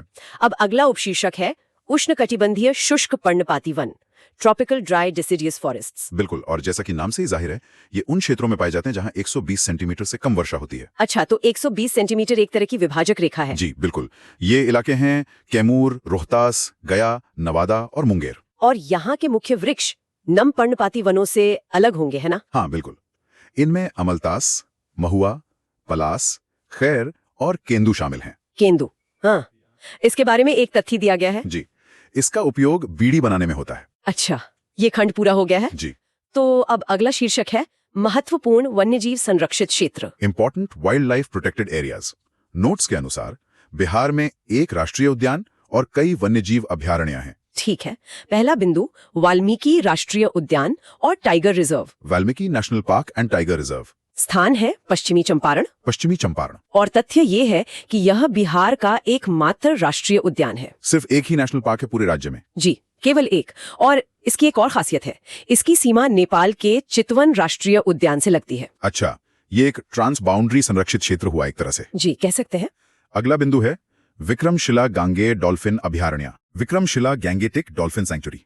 इसका स्थान है भागलपुर, गंगा नदी में। नदी में? हाँ, नदी के एक हिस्से को अभयारण्य बनाया गया है। और तथ्य यह है कि यह गांगे डॉल्फिन के लिए एशिया का पहला अभयारण्य है। और गांगे डॉल्फिन तो भारत का राष्ट्रीय जलीय जीव भी है। बिल्कुल सही। ठीक है। अगला बिंदु कांवर झील पक्षी अभयारण्य, कांवर लेक बर्ड सेंचुरी। इसका स्थान है बेगूसराय। बेगूसराय? हाँ, और तथ्य यह है सबसे बड़ी मीठे पानी की गोखुर झीलों में से एक है, मतलब ऑक्सबो लेक्स। ऑक्सबो लेक, समझ गई। अगला बिंदु भीम बांध वन्यजीव अभयारण्य। भीम बांध वाइल्ड लाइफ सेंचुरी है।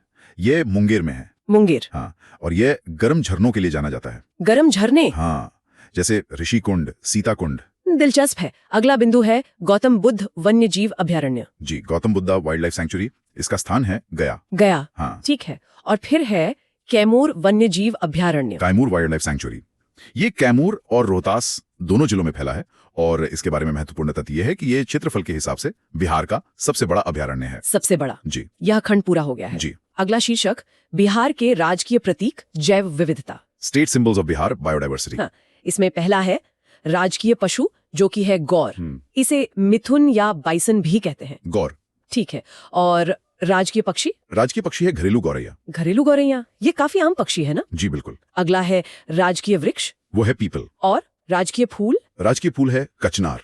इसका वैज्ञानिक नाम फनेरा वरिगेटा है। कचनार, ठीक है, यह खंड पूरा हो गया है। जी। तो अब हम अंतिम शीर्षक पर आते हैं। बीपीएससी परीक्षा के लिए महत्वपूर्ण बिंदु। Critical BPSC exam pointers. पहला बिंदु है उच्चतम वन आवरण क्षेत्रफल के अनुसार। तो कैमूर में बिहार का सबसे बड़ा वन क्षेत्र है। कैमूर। और अगला बिंदु है उच्चतम वन प्रतिशत, मतलब घनत्व के अनुसार। हाँ, तो कैमूर प्रतिशत के मामले में भी आगे है। अच्छा, तो क्षेत्रफल और प्रतिशत दोनों में कैमूर ही है। जी। और निम्नतम वन आवरण? वो है शेखपुरा, न्यूनतम वन क्षेत्र। शेखपुरा। जी। अगला बिंदु है जलवायु और वन के संबंध पर। नोट्स के अनुसार बिहार में वनों के प्रकार के लिए वर्षा प्राथमिक निर्णायक कारक है, मतलब rainfall is the primary deciding factor. जैसा हमने 120 सेंटीमीटर वाली बात पर चर्चा की थी। बिल्कुल। अंतिम बिंदु है जल जीवन हरियाली मिशन। हाँ, ये बहुत महत्वपूर्ण है। यह हरित आवरण बढ़ाने और जल संरक्षण के लिए बिहार सरकार की एक प्रमुख पहल है। हरित आवरण बढ़ाना और जल संरक्षण। जी। ये खंड पूरा हो गया है। जी, यह खंड पूरा हो गया है। तो बिहार की जैव विविधता और प्राकृतिक वनस्पति पर दिए गए नोट्स का हमारा क्रमबद्ध विश्लेषण यहाँ समाप्त होता है। हमने 7.84% के एक आंकड़े से शुरू किया था और काफी गहराई तक गए। हाँ, और इन सभी तथ्यों पर विचार करते हुए ये सोचना महत्वपूर्ण है कि जल जीवन हरियाली मिशन जैसी जो पहल है, उसे सफलता के लिए किन भिन्न भिन्न रणनीतियों की आवश्यकता हो सकती है। भिन्न भिन्न रणनीतियां किस तरह से? मतलब एक तरफ कैमूर है जहां उच्चतम वन घनत्व है, और दूसरी तरफ शेखपुरा है जहां निम्नतम वन आवरण है। तो क्या एक ही तरह की नीति इन दोनों बिल्कुल अलग जगहों पर समान रूप से सफल हो सकती है? ये वाकई एक सोचने वाली बात है। इसी सवाल के साथ आज की एक गहरी पड़ताल यहीं समाप्त करते हैं। जय हिंद, जय भारत। आज की इस खास चर्चा में आपका स्वागत है। आज का हमारा विषय है बिहार की जमीन के नीचे छिपे खजाने, यानी वहां के खनिज और ऊर्जा संसाधन। आमतौर पर जब बिहार की बात होती है तो लोगों के मन में कई तरह की तस्वीरें आती हैं, लेकिन खनिज शायद उनमें से एक नहीं होती। ज्यादातर लोग तो यही मानते हैं कि 2000 में जब झारखंड अलग हुआ, हाँ, तो सारा खजाना वहीं चला गया। बिल्कुल, यही एक आम धारणा है। लेकिन जो स्रोत हमारे सामने हैं वे एक बिल्कुल अलग और कह सकते हैं हैरान करने वाली कहानी बताते हैं। तो आज हम क्या करने वाले हैं? हम इन स्रोतों की मदद से इसी धारणा को परखेंगे। हम देखेंगे कि बिहार की धरती में आज भी कौन कौन से कीमती खनिज छिपे हैं, राज्य अपनी ऊर्जा की जरूरतें कैसे पूरी कर रहा है, और सबसे जरूरी, इन सब का बिहार के भविष्य के लिए क्या मतलब है। चलिए इस मामले की गहराई से पड़ताल करते हैं। तो इस पड़ताल की शुरुआत एक ऐसे आंकड़े से करते हैं जिसने मुझे सच में सबसे ज्यादा हैरान कर दिया। हमारे स्रोत बताते हैं कि भारत का लगभग 95% पाइराइट सिर्फ एक जगह से आता है। अच्छा, बिहार के रोहतास जिले के अमझोर इलाके से। 95%? ये कैसे मुमकिन है कि एक ही जिले में देश का लगभग सारा खजाना छिपा हो? ये आंकड़ा वाकई चौंकाने वाला है। और देखिए, ये बिहार की एक बहुत ही अनोखी भूवैज्ञानिक पहचान को दिखाता है। अच्छा। इसका मतलब ये है कि करोड़ों साल पहले जब इस इलाके की चट्टानें बन रही थीं, तो वहां की जो परिस्थितियां थीं, वो गंधक और लौह अयस्क के जमा होने के लिए असाधारण रूप से अनुकूल थीं। ये कोई संयोग नहीं है? नहीं, बिल्कुल नहीं। ये एक बहुत ही विशिष्ट जियोलॉजिकल घटना का नतीजा है। और पायराइट कोई मामूली पत्थर भी नहीं है, इसे मूर्खों का सोना भी कहते हैं। पर इसका असली मूल्य है उर्वरक और पेट्रोलियम उद्योगों में। सल्फ्यूरिक एसिड बनाने के लिए ये एक मेन रॉ मटेरियल है, जो असल में इन इंडस्ट्रीज की जान है। तो बिहार एक तरह से देश के कृषि और ऊर्जा क्षेत्र को सपोर्ट कर रहा है। बिल्कुल, अनजाने में ही सही, पर बहुत जरूरी चीज मुहैया करा रहा है। तो पाइराइट सिर्फ एक पत्थर नहीं बल्कि उद्योगों की रीढ़ है। और उद्योगों की बात करें तो सीमेंट के बिना तो आज के दौर में कुछ भी बनाना मुश्किल है। सही बात है। और ये हमें अगले अहम खनिज पर ले जाता है, चूना पत्थर यानी लाइमस्टोन। ये भी कैमूर और रोहतास के पठारी इलाकों में ही मिलता है। बिल्कुल, और यहाँ एक बहुत दिलचस्प पैटर्न दिखता है। वो क्या? जहाँ कच्चा माल है, उद्योग भी वहीं पनपता है। स्रोतों में बंजारी और डालमिया नगर जैसे इलाकों का जिक्र है, जहाँ बड़ी बड़ी सीमेंट फैक्ट्रियां लगी हैं। हाँ, मैंने भी पढ़ा। ये क्लासिक उदाहरण है कि कैसे भूगोल किसी भी क्षेत्र की अर्थव्यवस्था को आकार देता है। चूना पत्थर की मौजूदगी ने ही इन जगहों को सीमेंट उत्पादन का एक बड़ा हब बना दिया। संसाधन और उद्योग का सीधा कनेक्शन। एकदम सीधा और मजबूत रिश्ता। सही बात है। अब एक और खनिज है जिसका नाम अक्सर कीमती पत्थरों में लिया जाता है, अभ्रक। माइका। हाँ, माइका। ये नवादा, गया और जमुई के इलाकों में मिलता है। और खास बात यह है कि यहाँ रूबी माइका मिलता है। जी, जिसकी क्वालिटी दुनिया में सबसे अच्छी मानी जाती है। लेकिन इसका बड़ा हिस्सा तो अब झारखंड में है। राइट। हाँ, और यहीं पर एक बहुत गहरी बात सामने आती है। देखिए, जमीन के नीचे का जो भूगोल है वो जमीन के ऊपर खींची गई राजनीतिक लकीरों की परवाह नहीं करता। दिलचस्प। बिहार और झारखंड भले ही साल 2000 में कागज पर अलग हो गए हों, लेकिन वो अरबों साल पुरानी माइका बेल्ट जो छोटा नागपुर पठार का हिस्सा है, उसके लिए ये बंटवारा कोई मायने नहीं रखता। अच्छा, उस बेल्ट का एक बहुत महत्वपूर्ण हिस्सा आज भी बिहार में मौजूद है। तो ये रूबी माइका बिहार को विरासत में मिला है। बिल्कुल, ये इसी भूवैज्ञानिक सच्चाई का सबूत है। ये दिखाता है कि प्रकृति के खजानों को आप राजनीतिक सीमाओं में पूरी तरह से नहीं बांट सकते। वाह, ये सोचने का एक बिल्कुल नया नजरिया है। लेकिन अब उस खनिज पर आते हैं जिसकी चर्चा ने हाल के दिनों में सबसे ज्यादा सनसनी फैलाई है। सोना। इन स्रोतों में एक आंकड़ा देखकर तो मैं सच में चौंक गई। इसमें लिखा है कि भारतीय भूवैज्ञानिक सर्वेक्षण GSI के सर्वे के मुताबिक जमुई जिले में भारत का 44% सोना हो सकता है। 44%? हाँ, 44%। क्या ये सच में संभव है या इसमें कोई पेच है? ये आंकड़ा वाकई अविश्वसनीय लगता है और यहीं पर संभावित भंडार और वास्तविक भंडार के बीच का फर्क समझना बहुत जरूरी हो जाता है। ओके, समझाइए जरा। देखिए, GSI के सर्वे में जमीन के नीचे सोने के कणों वाली चट्टानों का एक बहुत बड़ा क्षेत्र मिला है। ये एक मजबूत संकेत है, लेकिन गारंटी नहीं है। बिल्कुल। इसे ऐसे समझिए जैसे आसमान में घने बादल देखकर हम बारिश की संभावना जताते हैं, लेकिन असल में कितनी बारिश होगी ये तो बरसने के बाद ही पता चलता है। अच्छा। अभी विस्तृत ड्रिलिंग होगी, सैंपल टेस्टिंग होगी, उससे पता चलेगा कि इन चट्टानों से सोना निकालना आर्थिक रूप से कितना फायदेमंद होगा। लेकिन अगर इसका कुछ हिस्सा भी सच निकला तो ये निस्संदेह बिहार की अर्थव्यवस्था के लिए एक बहुत बड़ा गेम चेंजर साबित होगा। ये तो बात तो समझ आई। तो मान लेते हैं कि ये संभावित भंडार सच निकलते हैं, तो जमीन से सोना निकालने की ये जो पूरी प्रक्रिया है ये कितनी जटिल और खर्चीली होती है? देखिए, ये एक बहुत बड़ा और मुश्किल काम होता है। इसमें लेटेस्ट टेक्नोलॉजी, अरबों का निवेश और सबसे जरूरी कड़े पर्यावरणीय नियमों का पालन करना होता है। इसमें बड़े पैमाने पर जमीन का अधिग्रहण है, पानी का इस्तेमाल है और खनन से जो कचरा निकलता है उसका मैनेजमेंट है। तो चुनौती सिर्फ सोना खोजने की नहीं है? नहीं, बिल्कुल नहीं। चुनौती उसे जिम्मेदारी से निकालने की है। इसके लिए राज्य को एक मजबूत पॉलिसी फ्रेमवर्क और निवेश को आकर्षित करने वाला माहौल बनाना होगा। मतलब ये एक लंबी और जटिल यात्रा है। बहुत लंबी यात्रा है। बिल्कुल। सोने और पाइराइट की इस चकाचौंध के अलावा बिहार की जमीन में रोजमर्रा की जरूरतें पूरी करने वाले कुछ वर्कहॉर्स खनिज भी हैं। हाँ, गुमनाम हीरो कह सकते हैं उन्हें। सही कहा। इन पर शायद उतनी बात नहीं होती, पर ये भी कम जरूरी नहीं है। आप बिल्कुल सही कह रही हैं। जैसे मुंगेर की खड़गपुर पहाड़ियों से बॉक्साइट निकलता है। बॉक्साइट? एल्यूमिनियम के लिए। हाँ, हमारे घरों में इस्तेमाल होने वाले एल्यूमिनियम के बर्तन और फॉइल पेपर तक का कच्चा माल है ये। वहीं मुंगेर और जमुई में मिलने वाला क्वार्ट्ज या सिलिका रेत वो शीशा उद्योग और हमारे स्मार्टफोन की चिप्स बनाने में काम आता है। अच्छा। और मुंगेर में ही स्टीटाइट यानी सोपस्टोन या घिया पत्थर मिलता है। वो टैल्कम पाउडर वाला पत्थर? हाँ, वही। टैल्कम पाउडर से लेकर पेंट और प्लास्टिक तक में इस्तेमाल होता है। ये दिखाता है कि बिहार का जो मिनरल बेस है वो कितना विविध है। मतलब ग्लैमरस खनिजों के साथ साथ हमारी रोजमर्रा की जिंदगी से जुड़े उद्योगों को भी सहारा देता है। बिल्कुल। तो ये तो हुई खनिजों की कहानी, लेकिन इन खनिजों को निकालने और उद्योगों को चलाने के लिए जिस चीज की सबसे ज्यादा जरूरत होती है वो है ऊर्जा। जी। तो बिहार की बिजली कहाँ से आती है? स्रोतों को देखें तो लगता है कि राज्य मुख्य रूप से थर्मल पावर पर, मतलब कोयले से बनने वाली बिजली पर बहुत ज्यादा निर्भर है। हाँ, कई बड़े बड़े नाम सामने आते हैं। बेगूसराय का बरौनी थर्मल पावर स्टेशन जो रूस के सहयोग से बना था। जी, पुराना प्लांट है। मुजफ्फरपुर का कांटी बिजली उत्पादन निगम, औरंगाबाद का नबीनगर और पटना के पास बाढ़ सुपर थर्मल पावर स्टेशन, ये सब NTPC के बड़े प्रोजेक्ट्स हैं। हाँ, भागलपुर का कहलगांव प्लांट भी एक बड़ा नाम है। तो सवाल ये उठता है कि कोयले पर इतनी ज्यादा निर्भरता क्यों? इसकी मुख्य वजह है बिहार की भौगोलिक स्थिति। अच्छा। बिहार भारत के सबसे बड़े कोयला उत्पादक राज्यों झारखंड और पश्चिम बंगाल से घिरा हुआ है। हाँ, ये तो है। इस वजह से इन प्लांट्स तक कोयला पहुंचाना बहुत आसान और सस्ता पड़ता है। और साथ ही NTPC जैसी एक केंद्रीय संस्था की मौजूदगी राज्य को एक स्थिर और भरोसेमंद बिजली की सप्लाई सुनिश्चित करती है, जो किसी भी राज्य के विकास के लिए बहुत जरूरी है। बेहद जरूरी है। ये एक व्यवहारिक और दशकों से चली आ रही व्यवस्था है। लेकिन लगता है अब कहानी बदल रही है। ऐसा लग रहा है कि बिहार अब सिर्फ कोयले पर दाव नहीं लगाना चाहता और भविष्य की ऊर्जा यानी नवीकरणीय ऊर्जा की तरफ बहुत तेजी से देख रहा है। बिल्कुल, और ये बदलाव बहुत रणनीतिक है। इसकी शुरुआत छोटी पनबिजली परियोजनाओं से हुई, जो नहरों पर बनी है। हाँ, जो पश्चिमी और पूर्वी गंडक नहरों और सोन नहर प्रणाली पर बनी है। ये भले ही बड़े पैमाने पर बिजली न बनाते हों, पर इन्होंने एक सोच की नींव रखी। अब सुपौल में कोसी नदी पर बनने वाली डगमारा जल विद्युत परियोजना, हाँ, इस दिशा में एक बहुत बड़ा कदम होगी। ये दिखाता है कि राज्य अपनी नदियों का इस्तेमाल सिर्फ सिंचाई के लिए नहीं बल्कि स्वच्छ ऊर्जा बनाने के लिए भी करना चाहता है। और शायद सबसे दिलचस्प और भविष्य की झलक दिखाने वाला कदम है फ्लोटिंग सोलर प्लांट। हाँ, ये तो बहुत ही इनोवेटिव है। दरभंगा में बिहार का पहला और सुपौल में दूसरा तैरता हुआ सौर ऊर्जा संयंत्र। ये आइडिया ही कितना शानदार है। हाँ, कि तालाबों की सतह जो अब तक सिर्फ खाली रहती थी अब बिजली पैदा कर रही है। ये एक शानदार इनोवेशन है।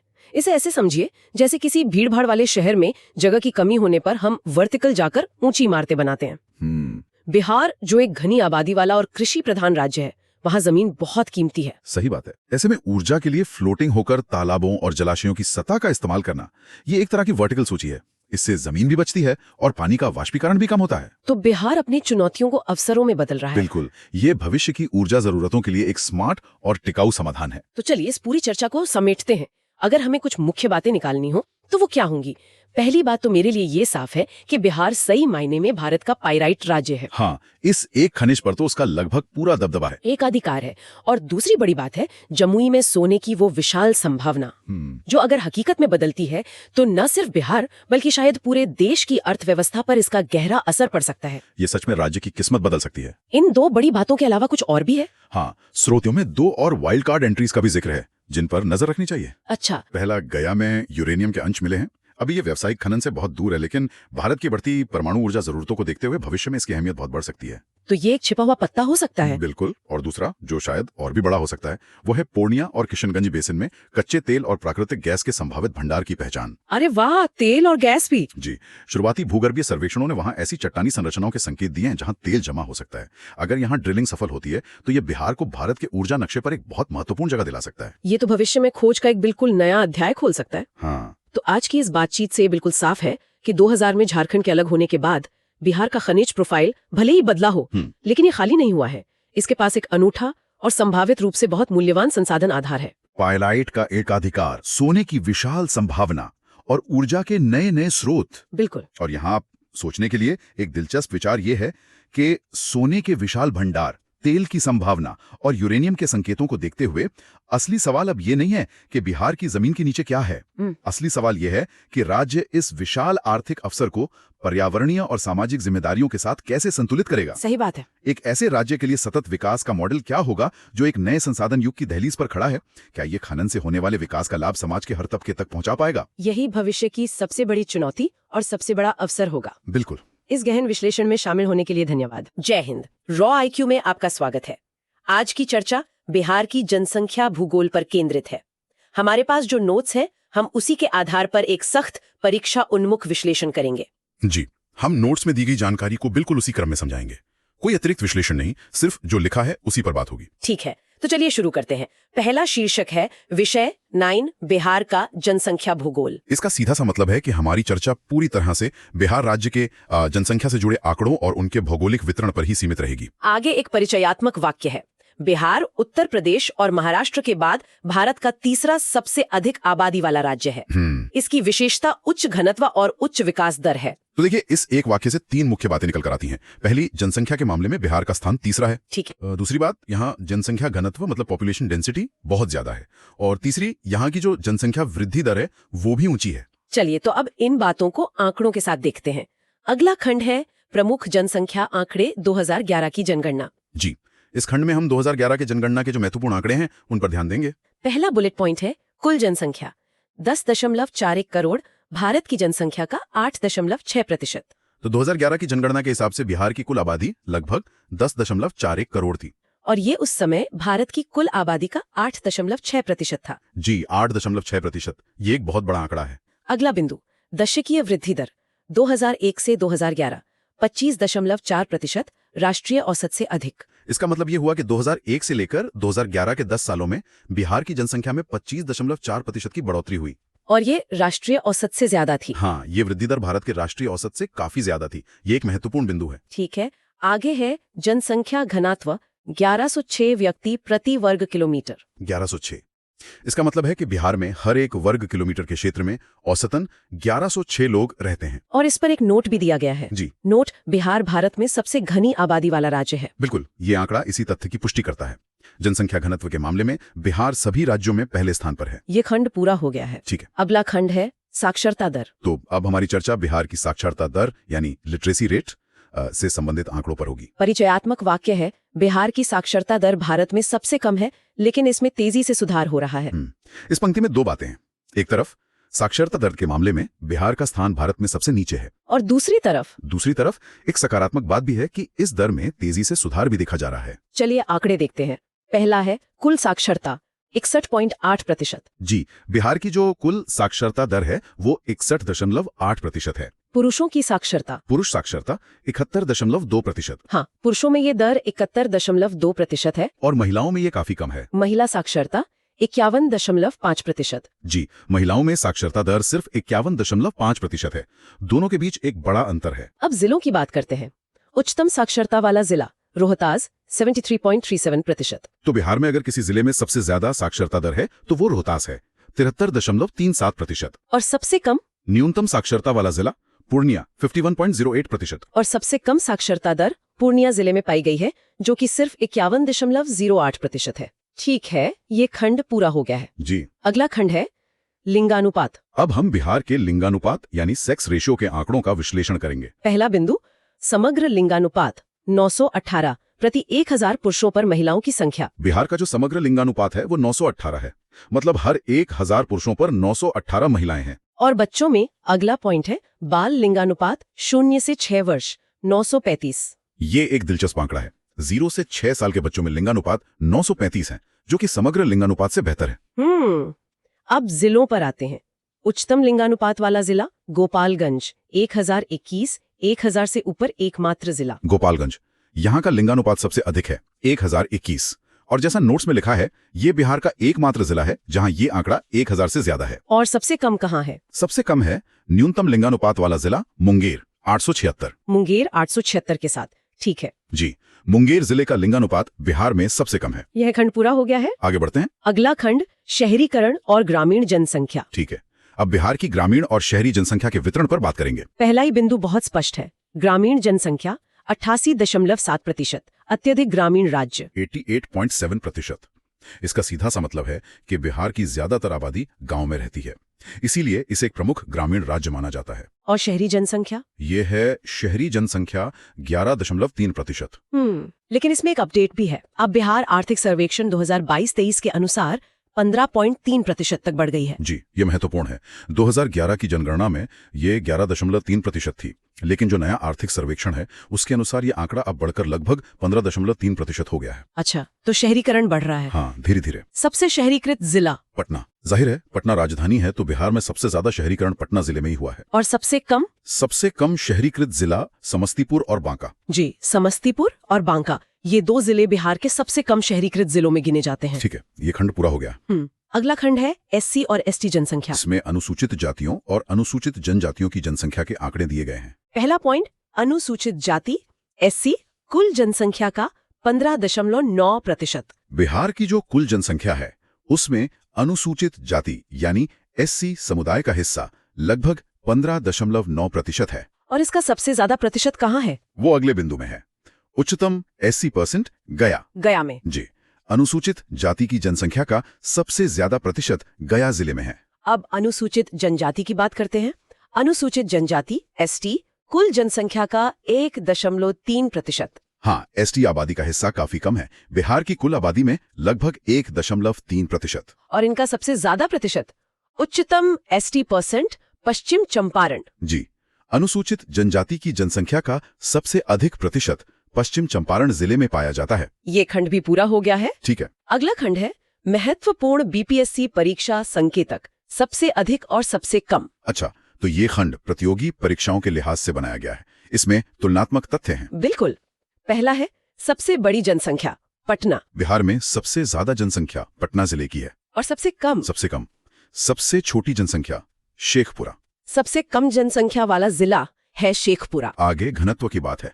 उच्चतम घनत्व शिवर 1880। 1880, ये बहुत ज्यादा है। सबसे अधिक जनसंख्या घनत्व शिवहर जिले का है। और सबसे कम घनत्व? वो है न्यूनतम घनत्व कैमूर 488। कैमूर 488 के साथ। जी, कैमूर जिले का जनसंख्या घनत्व बिहार में सबसे कम है। महिला साक्षरता पर भी एक बिंदु है। उच्चतम महिला साक्षरता रोहतास। जैसा हमने पहले भी देखा था, महिला साक्षरता दर सबसे ज्यादा रोहतास जिले में है। और सबसे कम? न्यूनतम महिला साक्षरता सहरसा। महिला साक्षरता दर सबसे कम सहरसा जिले में है। यह खंड पूरा हो गया है।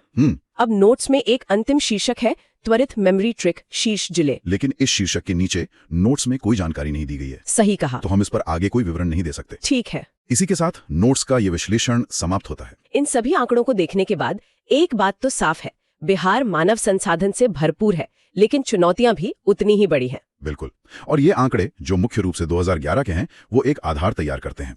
अब जो नए आंकड़े आएंगे वो बताएंगे कि इन चुनौतियों से निपटने में कितनी प्रगति हुई है। और इसी से जुड़ा एक विचार आता है, इन आंकड़ों में एक चीज छिपी हुई है, वो है बिहार की युवा आबादी, जिसे यूथ बल्ज कहते हैं। हाँ, ये बिहार की सबसे बड़ी ताकत भी है और सबसे बड़ी चुनौती भी। तो सोचने वाली बात यह है कि आने वाले समय में बिहार अपनी इस युवा ऊर्जा का इस्तेमाल राज्य के विकास के लिए कैसे करेगा। ये एक बड़ा प्रश्न है। ये एक बहुत ही महत्वपूर्ण सवाल है। इसका जवाब ही बिहार के भविष्य की पटकथा लिखेगा। इसी सवाल के साथ आज की ये चर्चा यहीं समाप्त करते हैं। जय हिंद, जय भारत। नोट्स का पहला खंड है सड़क परिवहन। और जाहिर है किसी भी जगह की कनेक्टिविटी की बुनियाद तो सड़कें ही होती हैं। हाँ, और बिहार में तो ये और भी ज्यादा सच है। सड़क ही वो माध्यम है जो राज्य के सबसे दूर दराज के गांवों को मुख्य बाजार और राजधानी से जोड़ती है। मतलब अगर परिवहन व्यवस्था एक शरीर है, हाँ, तो सड़कें इसकी नसें हैं जो हर हिस्से तक जीवन पहुंचाती हैं। बिल्कुल। अच्छा, इन नसों में भी जो सबसे बड़ी धमनियां हैं वो है राष्ट्रीय राजमार्ग।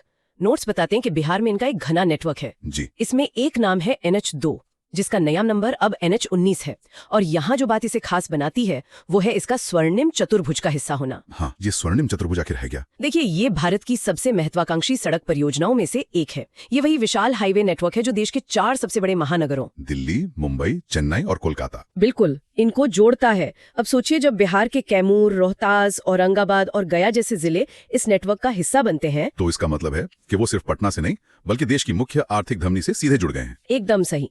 यहाँ के किसानों का माल, यहाँ के कारखानों का सामान, सब कुछ बहुत तेजी से देश के बड़े बाजारों तक पहुंच सकता है। ये तो वाकई एक बड़ा कनेक्शन है। लेकिन नोट्स में एक और हाईवे का जिक्र है, NH31, जिसके लिए एक बहुत भारी शब्द इस्तेमाल हुआ है, बिहार की जीवन रेखा। ये सुनने में तो बड़ा अच्छा लगता है, लेकिन क्या ये सिर्फ एक कहने की बात है या वाकई में इसकी इतनी अहमियत है? नहीं नहीं, ये कोई अतिशोक्ति नहीं है। सोचिए, जीवन रेखा का मतलब क्या है? इसका मतलब है कि पूर्वोत्तर के जो 7 राज्य हैं उनके लिए रोजमर्रा का सामान, दवाइयाँ, औद्योगिक कच्चा माल, सब कुछ इसी एक धमनी से होकर गुजरता है। अच्छा। अगर इस सड़क पर कोई रुकावट आ जाए तो पूरे क्षेत्र की अर्थव्यवस्था पर असर पड़ता है। ये सिर्फ एक हाईवे नहीं बल्कि राष्ट्रीय सुरक्षा और एकीकरण का एक महत्वपूर्ण गलियारा है। मतलब बिहार एक गेटवे या प्रवेश द्वार की भूमिका में आ जाता है। जी, एक रणनीतिक भूमिका देता है। तो बड़े हाईवे तो मुख्य धमनियों की तरह हैं, लेकिन असली जीवन तो छोटी छोटी नसों में बहता है। तो ग्रामीण सड़कों की क्या स्थिति है? नोट्स में मुख्यमंत्री ग्राम संपर्क योजना का जिक्र है, और ये बहुत महत्वपूर्ण है। इसे ऐसे समझिए, मुख्यमंत्री ग्राम संपर्क योजना सिर्फ ईंट और पत्थर की सड़क नहीं है। ये उस किसान के लिए उम्मीद है जिसकी सब्जियां पहले बाजार पहुंचने से पहले ही खराब हो जाती थी। ये उस लड़की के लिए अवसर है जो बरसात में कीचड़ की वजह से स्कूल नहीं जा पाती थी। सही बात है। ये सड़कें सिर्फ गांवों को शहरों से नहीं बल्कि लोगों को उनके सपनों से जोड़ती हैं। और जब हम सड़कों की बात कर ही रहे हैं तो इतिहास में जाना भी जरूरी है। नोट्स में ग्रैंड ट्रंक रोड का भी उल्लेख है। जी, शेरशाह सूरी वाले। हाँ, शेरशाह सूरी ने जिसे बनवाया था। GT रोड का उल्लेख हमें याद दिलाता है कि बिहार में इंफ्रास्ट्रक्चर का महत्व आज की बात नहीं है, ये सदियों पुराना है। शेरशाह सूरी ने उस जमाने में समझ लिया था कि अगर साम्राज्य को मजबूत करना है तो व्यापार और सेना की आवाजाही के लिए अच्छी सड़कें कितनी जरूरी हैं। आज भी जो GT रोड मौजूद है वो उसी दूरदर्शी सोच का प्रमाण है। तो ये तो हुई सड़कों की बात। हमने देखा कि कैसे सड़कों का जाल शेरशाह सूरी के जमाने से लेकर आज तक बिहार की जमीन पर बिछा हुआ है। जी, लेकिन जमीन पर दौड़ने वाला एक और माध्यम है जिसने भारत को बदल दिया, रेलवे। हाँ, और अगर सड़कें शरीर की नसें हैं तो रेलवे इसकी मजबूत हड्डियां हैं। नोट्स बताते हैं कि बिहार में रेल घनत्व देश में सबसे ज्यादा में से एक है। अच्छा। और दिलचस्प बात यह है कि बिहार भारत में रेलवे क्रांति के बिल्कुल शुरुआती दौर का हिस्सा था। जो पहली रेल लाइन थी 1860 के दशक में, हावड़ा से मुगल सराय के बीच, हाँ, वो यहीं से गुजरी थी। तो इसका मतलब है कि बिहार का औद्योगिक इतिहास रेलवे से बहुत गहराई से जुड़ा हुआ है। बिल्कुल। इसी से जुड़ा एक प्रशासनिक बिंदु नोट्स में दिया गया है। पूर्व मध्य रेलवे यानी ECR का मुख्यालय हाजीपुर में। क्या ये सिर्फ एक ऑफिस होने से ज्यादा कुछ है? बहुत ज्यादा। एक जोनल हेडक्वार्टर होने का मतलब सिर्फ स्थानीय निर्णय लेना नहीं है। इसका मतलब है कि रेलवे में भर्ती से लेकर बड़े बड़े टेंडर तक सब कुछ हाजीपुर से तय होता है। मतलब ये उस पूरे क्षेत्र के लिए एक आर्थिक इंजन की तरह काम करता है। जी, हजारों नौकरियां पैदा करता है और बिहार को भारतीय रेलवे के नक्शे पर एक मजबूत पहचान और एक अहम आवाज देता है। अच्छा, अब आते हैं बिहार की सबसे बड़ी भौगोलिक चुनौती पर, गंगा नदी, जो राज्य को 2 हिस्सों में बांटती है। और इस चुनौती से निपटने का एक ही तरीका है, पुल। नोट्स में राजेंद्र सेतु का जिक्र है जो मोकामा में। राजेंद्र सेतु अपने समय का एक इंजीनियरिंग चमत्कार था। ये बिहार में गंगा पर बना पहला रेल सह सड़क पुल था। पहला? जी, पहला। मतलब पहली बार ट्रेनें और गाड़ियां एक ही पुल से गंगा पार कर सकती थीं। इसने सिर्फ यात्रा का समय ही कम नहीं किया, इसने उत्तर और दक्षिण बिहार की अर्थव्यवस्थाओं और संस्कृतियों को सचमुच एक साथ लाने का काम किया। और ये पुल बनाने का सिलसिला आज भी जारी है। हाल ही में कोसी रेल महासेतु का उद्घाटन हुआ है। कोसी को तो बिहार का शोक कहा जाता है। जी। तो क्या ये पुल सिर्फ 2 किनारों को जोड़ता है या इसका कोई और गहरा मतलब भी है? इसका मतलब बहुत गहरा है। कोसी नदी अपनी विनाशकारी बाढ़ के लिए जानी जाती है, जिसने मिथिला और कोसी के क्षेत्रों को दशकों तक एक दूसरे से लगभग काट कर रखा था। अच्छा। लोगों को 200-300 किलोमीटर घूमकर जाना पड़ता था। ये महासेतु उस भौगोलिक और ऐतिहासिक विभाजन को पाटने का एक प्रयास है। मतलब ये सिर्फ एक कंक्रीट का ढांचा नहीं है? नहीं, ये 2 बिछड़े हुए क्षेत्रों का पुनर्मिलन है, जिससे व्यापार, रिश्तेदारी और सामाजिक संबंध फिर से मजबूत होंगे। हमने देखा थी कैसे जमीन पर लोहे की पटरियां बिछाई गईं, लेकिन उनके आने से सदियों पहले बिहार के पास अपने प्राकृतिक हाईवे थे नदियां। चलिए अब देखते हैं कि कैसे परिवहन के सबसे पुराने माध्यम को 21वीं सदी के लिए फिर से तैयार किया जा रहा है। और ये एक ऐसा क्षेत्र है जिसकी क्षमता का अभी तक पूरी तरह से इस्तेमाल नहीं हुआ है। बिहार में गंगा, गंडक, कोसी जैसी सदाबहार नदियां हैं जो जल परिवहन के लिए आदर्श हैं। और अब इस पर ध्यान दिया जा रहा है। जी, राष्ट्रीय स्तर पर बहुत ध्यान दिया जा रहा है। नोट्स में राष्ट्रीय जलमार्ग 1 या NW1 का जिक्र है। सुनने में ये एक बड़ी परियोजना लगती है, लेकिन बिहार के लिए इसका क्या मतलब है? इसका मतलब है कि बिहार इस जलमार्ग के ठीक बीच में है। ये जलमार्ग प्रयागराज से शुरू होकर पश्चिम बंगाल में हल्दिया तक जाता है। और इसका एक बड़ा हिस्सा बिहार से गुजरता है। बिल्कुल। सोचिए, बड़े बड़े जहाज भारी सामान लेकर, जैसे कोयला, सीमेंट, खाद, सीधे बिहार के अंदर तक आ सकते हैं। इससे सड़कों और रेलवे पर बोझ कम होगा, सस्ता पड़ेगा और पर्यावरण के लिए भी बेहतर होगा। और पटना का गायघाट और भागलपुर ये इसके महत्वपूर्ण केंद्र या बंदरगाह के रूप में विकसित हो रहे हैं। ठीक है, कागज पर तो ये जलमार्ग का आइडिया बहुत शानदार लगता है, सस्ता और पर्यावरण के अनुकूल, लेकिन हम दशकों से इसकी क्षमता के बारे में सुन रहे हैं। क्या जमीन पर सच में कुछ बदल रहा है? क्या ये सिर्फ एक सपना है या वाकई जहाज चल रहे हैं और सामान ढोया जा रहा है? ये एक बहुत वाजिब सवाल है। देखिए, शुरुआत धीमी रही है, लेकिन अब इसमें तेजी आई है। सरकार ने वाराणसी से हल्दिया तक इस जलमार्ग को विकसित करने के लिए विश्व बैंक की मदद से एक बड़ी परियोजना शुरू की है। अच्छा। पटना के गायघाट में टर्मिनल का आधुनिकीकरण हुआ है और कार्गो जहाजों की आवाजाही भी शुरू हुई है।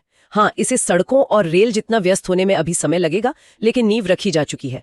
ये अब सिर्फ सपना नहीं है, एक निर्माणाधीन हकीकत है। चलिए पानी से हवा की ओर चलते हैं, हवाई परिवहन। जी। नोट्स में 2 अंतरराष्ट्रीय हवाई अड्डों का जिक्र है, पटना और गया। पटना तो राजधानी है, उसका व्यस्त होना समझ आता है, लेकिन गया में एक अंतरराष्ट्रीय हवाई अड्डा क्यों? गया हवाई अड्डे का एक बहुत ही विशिष्ट और महत्वपूर्ण उद्देश्य है। ये सीधे तौर पर पर्यटन और खास तौर पर धार्मिक पर्यटन से जुड़ा है। बौद्ध सर्किट की वजह से। बिल्कुल। गया बोध गया के पास है, जो दुनिया भर के बौद्धों के लिए सबसे पवित्र स्थान है। यह हवाई अड्डा दुनिया भर के बौद्ध अनुयायियों को खासकर थाईलैंड, म्यांमार, श्रीलंका और दक्षिण पूर्व एशिया के देशों से सीधे बुद्ध की ज्ञान भूमि से जोड़ता है। तो ये बिहार की सॉफ्ट पावर का एक बड़ा केंद्र है। हाँ, कह सकते हैं।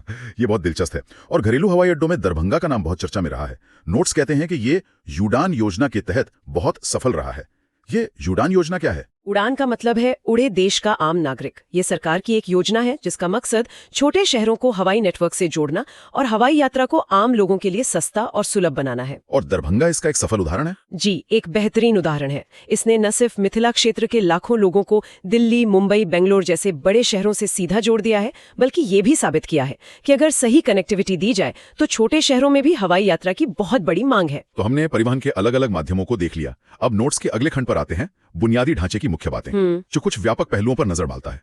इसमें फिर से गंगा पर पुलों का जिक्र है। इसका कारण यह है कि बिहार के संदर्भ में पुलों को सिर्फ परिवहन का साधन मानना उनकी अहमियत को कम आंकना होगा। जैसा कि हमने शुरू में कहा, गंगा नदी राज्य को उत्तर और दक्षिण में बांटती है। हाँ। दीघा सोनपुर पुल ये सिर्फ कंक्रीट के ढांचे नहीं है, ये एकीकरण के प्रतीक हैं। हर नया पुल राज्य को और करीब लाता है, व्यापार को सुगम बनाता है और सामाजिक संबंधों को मजबूत करता है। बुनियादी ढांचे में अगला बिंदु है संचार।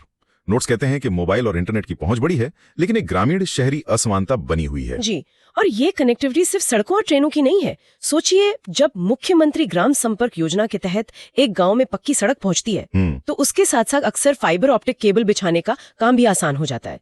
तो भौतिक और डिजिटल कनेक्टिविटी का ये संगम ही असली गेम चेंजर है। लेकिन चुनौती अभी भी है। चुनौती ये है कि जहां सड़क तो बन गई, वहां भी कई बार 4G नेटवर्क इतना कमजोर होता है कि एक छात्र ऑनलाइन क्लास नहीं कर पाता या एक किसान अपनी फसल का ऑनलाइन दाम पता नहीं कर पाता। यह वही ग्रामीण शहरी खाई है जिसे पाटना अभी बाकी है। तो कुल मिलाकर हमने बिहार के परिवहन और इंफ्रास्ट्रक्चर की पूरी तस्वीर देख ली है। जी। अब हम अंतिम और शायद सबसे महत्वपूर्ण खंड पर आते हैं, खासकर उन लोगों के लिए जो किसी परीक्षा की तैयारी कर रहे हैं। BPSC परीक्षा के लिए महत्वपूर्ण बिंदु। हाँ, यह खंड उन मुख्य तथ्यों को एक जगह लाता है जिन्हें याद रखना जरूरी है, लेकिन मेरा सुझाव है कि इन्हें सिर्फ रटना नहीं है, बल्कि इनके पीछे के महत्व को समझना है। बिल्कुल। तो अगर परीक्षा में बिहार के आर्थिक विकास में इंफ्रास्ट्रक्चर की भूमिका पर सवाल आता है, तो ये पॉइंट्स आपके जवाब की रीड बन सकते हैं। जैसे पहला पॉइंट है, ECR मुख्यालय हाजीपुर में है। तो सिर्फ यह लिखने की बजाय कि यह हाजीपुर में है, आप यह समझा सकते हैं कि कैसे यह बिहार को रेलवे नीति में एक अहम आवाज देता है और स्थानीय अर्थव्यवस्था को गति प्रदान करता है। अगला पॉइंट, बिहार का सबसे लंबा NH31 है। यहाँ आप इसे जीवन रेखा वाले कॉन्सेप्ट से जोड़ सकते हैं और बता सकते हैं कि कैसे यह राज्य को पूर्वोत्तर भारत से जोड़ने वाली एक रणनीतिक धमनी है। तीसरा बिंदु है शेर शाह सूरी और GT रोड। ये इतिहास को वर्तमान से जोड़ने का एक बेहतरीन उदाहरण है। ये दिखाता है कि बिहार में बेहतर इंफ्रास्ट्रक्चर की सोच सदियों पुरानी है। और आखिरी पॉइंट है बौद्ध सर्किट। ये सबसे अच्छा उदाहरण है ये दिखाने के लिए कि कैसे परिवहन, पर्यटन और सांस्कृतिक विरासत एक दूसरे से जुड़े हुए हैं। बौद्ध सर्किट सिर्फ एक सड़क परियोजना नहीं है, ये बिहार की सॉफ्ट पावर को दुनिया के सामने पेश करने का एक माध्यम है। ये दर्शाता है कि कैसे अच्छा बुनियादी ढांचा आर्थिक विकास के साथ साथ सांस्कृतिक संरक्षण में भी मदद कर सकता है। बिल्कुल। और इसके साथ हमने इन नोट्स का एक विस्तृत विश्लेषण कर लिया है। हमने देखा कि बिहार की कहानी अपने भूगोल पर विजय पाने की कहानी है। बिल्कुल। हमने देखा कि कैसे सड़कें और रेलवे वर्तमान की रीढ़ है, जबकि जलमार्ग और हवाई अड्डे भविष्य के लिए नए रास्ते खोल रहे हैं। जी, ये सब सोचते हुए एक विचार मन में आता है, जैसे जैसे ये भौतिक कनेक्टिविटी बेहतर होती जा रही है, अगली और शायद सबसे बड़ी चुनौती ये होगी कि इस नए बुनियादी ढांचे का उपयोग डिजिटल और आर्थिक कनेक्टिविटी को गहरा करने के लिए कैसे किया जाए, ताकि विकास का लाभ वास्तव में हर गांव और हर घर तक पहुंचे। जय हिंद, जय भारत।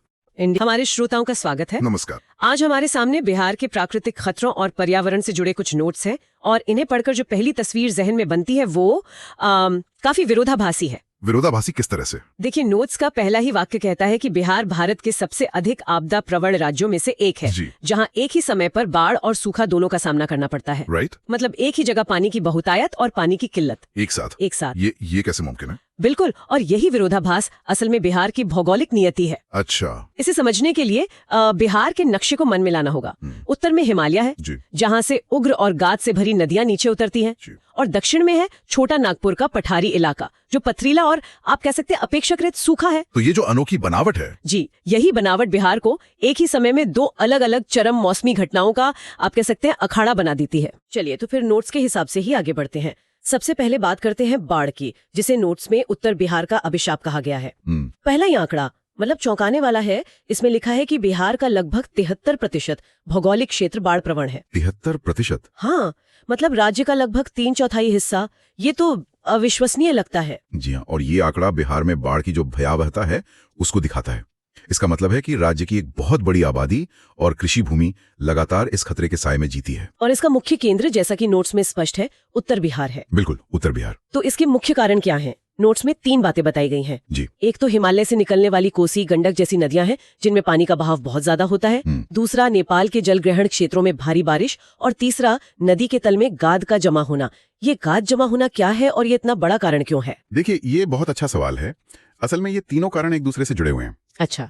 हिमालय से जब नदियां ढलान पर तेजी से नीचे आती हैं, तो वे अपने साथ भारी मात्रा में मिट्टी, रेत, कंकड़ ये सब लाती हैं। इसी को गाद कहते हैं। जी, इसी को गाद या सिल्ट कहते हैं।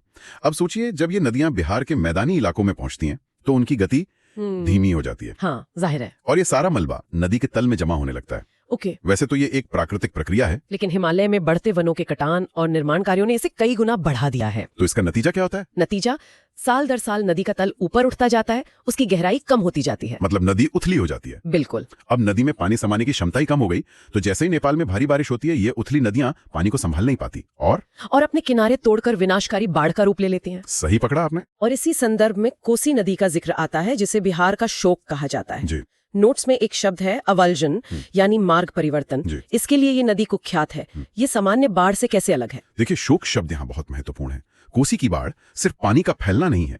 अवलजन का मतलब है कि नदी गाद के जमाव से अपना पुराना रास्ता बंद पाकर रातों रात एक नया रास्ता बना लेती है। रातों रात? पूरा का पूरा रास्ता। जी, कल्पना कीजिए, एक नदी जो सदियों से एक जगह बह रही थी, वो अचानक अपना पूरा मार्ग बदलकर 10-20 किलोमीटर दूर से बहने लगे। इससे तो सब कुछ बसे बसाए गांव, खेत खलियान, सड़कें, सब नक्शे से मिट जाता है। यह एक अप्रत्याशित और विनाशकारी शक्ति है जो सिर्फ फसल बर्बाद नहीं करती, बल्कि पूरे के पूरे जनजीवन को उजाड़ देती है। इसीलिए इसे शोक कहते हैं। इसीलिए ये तो सचमुच भयावह है। और यहीं पर बिहार की कहानी का वो विरोधाभास सामने आता है, जिसका हमने शुरू में जिक्र किया था। जहां उत्तर में पानी तबाही मचा रहा है, वहीं नोट्स का अगला हिस्सा हमें दक्षिण बिहार ले जाता है, जहाँ का संघर्ष सूखे से है। बिल्कुल, ये सिक्के का दूसरा पहलू है। यहाँ की संवेदनशीलता के बारे में लिखा है कि जब उत्तर में बाढ़ होती है, तब दक्षिण में अक्सर गंभीर जल संकट होता है। जी, दक्षिण बिहार, जिसमें गया, नवादा, औरंगाबाद, कैमूर जैसे जिले आते हैं, एक अलग ही तरह की प्राकृतिक चुनौती से जूझ रहा है। यहाँ समस्या पानी के अधिक होने की नहीं, बिल्कुल, बल्कि न होने की है। बिल्कुल। और इसके कारण भी उतने ही स्पष्ट हैं। नोट्स के मुताबिक पहला कारण है दक्षिण पश्चिम मानसून का फेल हो जाना या अनियमित होना। जी, जो कि खेती के लिए सबसे जरूरी है। दूसरा, दक्षिण में 12 नदियों का अभाव, मतलब ऐसी नदियां नहीं हैं जिनमें साल भर पानी रहे। सही। और तीसरा कारण मुझे बहुत दिलचस्प लगा, दक्षिणी पठार के किनारे कठोर चट्टानी भूभाग के कारण भूजल निकालना मुश्किल। हाँ, ये तीसरा बिंदु बहुत महत्वपूर्ण है। ऐसा क्यों? देखिए, उत्तर बिहार की जमीन जलोढ़ मिट्टी से बनी है जो पानी सोखती है और जहां भूजल निकालना आसान है। लेकिन दक्षिण बिहार का पठारी इलाका कठोर पुरानी चट्टानों से बना है। इसे आप ऐसे समझ सकते हैं कि वहां जमीन के नीचे पानी तो है, लेकिन वो चट्टानों की दरारों में फंसा हुआ है। उसे बाहर निकालना उतना ही मुश्किल है जैसे किसी पत्थर से पानी निचोड़ना। अच्छा, तो जब मानसून धोखा दे जाता है और नदियां सूख जाती हैं, तो लोगों के पास पानी का कोई विश्वसनीय स्रोत नहीं बचता। यही सूखे को इतना गंभीर बना देता है। तो पानी का असंतुलन और अब जमीन का खतरा। नोट्स का अगला खंड भूकंपीय खतरों पर है। जी, भूकंप। इसमें बताया गया है कि उत्तर बिहार भारतीय और यूरेशियन टेक्टोनिक प्लेटों की सीमा के पास है। इसका क्या मतलब है? इसका मतलब है कि बिहार एक बहुत ही संवेदनशील भूगर्भीय क्षेत्र में स्थित है। ओके। हमारी पृथ्वी की सतह विशाल टुकड़ों में बटी है जिन्हें टेक्टोनिक प्लेट्स कहते हैं। हाँ। भारतीय प्लेट लगातार उत्तर की ओर खिसककर यूरेशियन प्लेट से टकरा रही है और इसी टकराव से हिमालय बना है। बिल्कुल। और बिहार इस टकराव वाले एक्शन जोन के ठीक सामने है। जब इन प्लेटों में तनाव बढ़ता है और अचानक ऊर्जा निकलती है तो विनाशकारी भूकंप आते हैं। और इसी खतरे को मापने के लिए नोट्स में अलग अलग जोन का जिक्र है। जोन 5, जोन 4 और जोन 3। क्या आप इसे आसान भाषा में समझा सकते हैं? जरूर। इन जोन्स को आप एक ट्रैफिक लाइट की तरह समझ सकते हैं। Traffic light? हाँ। बिहार के सबसे दक्षिणी जिले जो जोन 3 में हैं, वो पीली बत्ती की तरह हैं, मतलब खतरा है, सावधान रहने की जरूरत है। ठीक है। उत्तर और मध्य बिहार का ज्यादातर हिस्सा जो जोन 4 में है वो नारंगी बत्ती है। यहाँ खतरा गंभीर है और मजबूत तैयारी की जरूरत है। और जोन 5? नेपाल की सीमा से लगे सीतामढ़ी, मधुबनी, सुपौल जैसे जिले जो जोन वी में हैं, वो लाल बत्ती हैं। ये वो इलाका है जो सीधे सीधे टेक्टोनिक प्लेटों के टकराव वाले हाईवे पर बैठा है, जहां सबसे विनाशकारी भूकंप आने की आशंका रहती है। और ये सिर्फ एक थ्योरी नहीं है। नोट्स में 1934 के विनाशकारी बिहार नेपाल भूकंप का भी जिक्र है, जिसकी तीव्रता 8.0 थी। जी, ये घटना आज भी एक चेतावनी की तरह है। 1934 का भूकंप इस क्षेत्र की विनाशक क्षमता का एक ऐतिहासिक प्रमाण है। ये हमें याद दिलाता है कि यह खतरा काल्पनिक नहीं बल्कि वास्तविक है। जमीन के अंदर के खतरों के बाद अब जमीन के ऊपर की समस्याओं पर आते हैं। अगला शीर्षक है मिट्टी का कटाव और आर्सेनिक संदूषण। जी। मिट्टी का कटाव तो समझ आता है कि कोसी और गंडक जैसी नदियां उपजाऊ जमीन को निगल लेती हैं, लेकिन ये भूजल में आर्सेनिक का मिलना क्या है? ये कितना गंभीर है? ये एक, आप कह सकते हैं, अदृश्य और धीमा जहर है। धीमा जहर? हाँ। गंगा के मैदानी इलाकों में, खासकर भोजपुर, पटना, वैशाली जैसे जिलों में जमीन के नीचे के पानी में प्राकृतिक रूप से आर्सेनिक नामक एक विषैला तत्व मौजूद है। लेकिन समस्या कैसे हुई? समस्या यह है कि जब लोग पीने और खाना पकाने के लिए इसी भूजल का इस्तेमाल करते हैं तो यह आर्सेनिक धीरे धीरे उनके शरीर में जमा होने लगता है। और लंबे समय तक ऐसा होने से? लंबे समय तक इसके संपर्क में रहने से त्वचा रोग, तंत्रिका तंत्र की समस्याएं और यहाँ तक कि कैंसर जैसी जानलेवा बीमारियां भी हो सकती हैं। ये एक बहुत बड़ी स्वास्थ्य चुनौती है। ये तो बहुत चिंताजनक है। क्या ये कोई नई समस्या है? आर्सेनिक तो भूगर्भीय रूप से हमेशा से वहां था, लेकिन समस्या तब बढ़ी जब हमने सिंचाई और पीने के पानी के लिए बड़ी संख्या में गहरे हैंडपंप और ट्यूबवेल खोदने शुरू किए। मतलब हम अनजाने में इस जहर को सतह पर ले आए। बिल्कुल। अब इसके बारे में जागरूकता बढ़ रही है और सरकारें इससे निपटने के उपाय खोज रही हैं। इन सभी प्राकृतिक आपदाओं के ऊपर नोट्स का अगला हिस्सा जलवायु परिवर्तन के प्रभाव की बात करता है। जी, क्लाइमेट चेंज। इसमें हीट वेव यानी लू और अनियमित वर्षा का जिक्र है। क्या जलवायु परिवर्तन इन पुरानी समस्याओं को और बिगाड़ रहा है? निश्चित रूप से। जलवायु परिवर्तन यहाँ आग में घी डालने का काम कर रहा है। आग में घी? हाँ। ये कोई नई समस्या नहीं पैदा कर रहा, बल्कि जो समस्याएं पहले से मौजूद हैं उन्हें और ज्यादा चरम पर ले जा रहा है। इसे थ्रेट मल्टीप्लायर कहते हैं। खतरों को बढ़ाने वाला। बिल्कुल। जैसे नोट्स बताते हैं कि गया और पटना में लू की घटनाएं बढ़ रही हैं। गर्मी का मौसम अब ज्यादा लंबे और ज्यादा तीव्र हो रहे हैं। और अनियमित वर्षा का क्या? नोट्स में लिखा है कम समय में बहुत तेज बारिश के दौर, जिससे अचानक बाढ़ आती है और उसके बाद लंबे समय तक सूखा रहता है। यही जलवायु परिवर्तन का सबसे स्पष्ट प्रभाव है। अब हमें जो बारिश 10 दिनों में होनी चाहिए वो सिर्फ 2 दिनों में हो जाती है। जी। नतीजा, शहरों में अचानक बाढ़, जिसे अर्बन फ्लड्स कहते हैं, और ग्रामीण इलाकों में फसलें तबाह। और उस तेज बारिश के दौर के बाद हफ्तों या महीनों तक सूखा पड़ जाता है। मतलब बहुत ज्यादा और बहुत कम के बीच का एक खतरनाक झूला। बिल्कुल। जो खेती और जनजीवन दोनों को अस्त व्यस्त कर रहा है। इतनी सारी चुनौतियों को देखते हुए सवाल उठता है कि इनसे निपटने के लिए क्या किया जा रहा है। नोट्स का अगला भाग महत्वपूर्ण बीपीएससी परीक्षा संकेत शीर्षक के तहत कुछ संस्थाओं और तथ्यों का जिक्र करता है।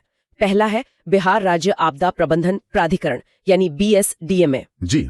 ये क्या भूमिका निभाता है? BSDMA इन सभी आपदाओं से निपटने के लिए राज्य की मुख्य या कहिए नोडल एजेंसी है। नोडल एजेंसी मतलब ये वो संस्था है जो आपदा प्रबंधन से जुड़ी सभी नीतियां बनाती है, अलग अलग विभागों के बीच तालमेल स्थापित करती है और लोगों को जागरूक करने का काम करती है। तो इसका काम सिर्फ राहत पहुंचाना नहीं है, जो कोसी की बाढ़ से सबसे अधिक प्रभावित है। जी। और गया जो सूखे और लू से सबसे अधिक प्रभावित है। हाँ, ये दोनों जिले बिहार के 2 चरम विरोधाभासों के प्रतीक हैं।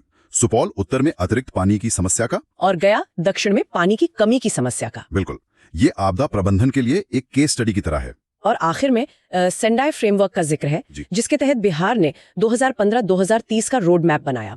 ये क्या है? सेंडाई फ्रेमवर्क आपदा जोखिम को कम करने के लिए एक अंतर्राष्ट्रीय समझौता है जिसे संयुक्त राष्ट्र के सदस्य देशों ने अपनाया है। अच्छा। और ये गर्व की बात है कि बिहार भारत के उन पहले राज्यों में से था जिसने इस वैश्विक फ्रेमवर्क को अपनाते हुए अपनी एक विस्तृत 15 वर्षीय कार्य योजना बनाई है। ये दिखाता है कि राज्य इन चुनौतियों को लेकर गंभीर है। जी, और एक दीर्घकालिक समाधान की दिशा में काम कर रहा है। नोट्स के अंत में एक शीर्षक है त्वरित स्मृति युक्ति, लेकिन इसके नीचे कुछ लिखा नहीं है। क्या हम इन सभी खतरों को याद रखने के लिए कोई युक्ति बना सकते हैं? बिल्कुल, क्यों नहीं। नोट्स में भले ही ना हो पर हम एक बना सकते हैं। बताइए। बिहार के मुख्य खतरों को याद रखने के लिए अंग्रेजी के शब्द न्यूज की तरह सोचिए, लेकिन थोड़ा अलग ढंग से। न्यूज? हाँ। एन से नॉर्थ में पानी ज्यादा यानी बाढ़। एस से साउथ में पानी कम यानी सूखा। एन से नॉर्थ, एस से साउथ, ठीक है। और ई? और इन दोनों के नीचे की जमीन, ई से अर्थक्वेक यानी भूकंप। अरे वाह, तो पानी का असंतुलन और जमीन का खतरा। जी, वाटर इम्बैलेंस एंड अर्थक्वेक, यही बिहार की मुख्य चुनौतियां हैं। ये शानदार है। तो बिहार की कहानी पानी के प्रबंधन और भूगर्भीय स्थिरता की चुनौतियों से गहराई से जुड़ी हुई है। ये विश्लेषण दिखाता है कि ये सिर्फ अलग अलग आपदाएं नहीं हैं, बल्कि एक दूसरे से जुड़ी हुई पर्यावरणीय सच्चाइयां हैं। बिल्कुल सही। और अब जब हम जलवायु परिवर्तन के दौर में हैं, तो ये चुनौतियां और भी जटिल होती जाएंगी। बिहार का अनुभव और यहाँ अपनाए जा रहे समाधान शायद दुनिया के कई दूसरे हिस्सों के लिए भी एक सबक बन सकते हैं। जी। यहाँ एक अंतिम विचार छोड़ जाता हूँ। क्या इन विशाल प्राकृतिक शक्तियों का सामना बड़े बड़े इंजीनियरिंग समाधानों से किया जाना चाहिए, या फिर प्रकृति के साथ संतुलन बनाकर जीने के पारंपरिक तरीकों को फिर से अपनाकर? शायद जवाब इन दोनों के बीच कहीं है। एक बहुत ही जरूरी सवाल। जय हिंद, जय भारत।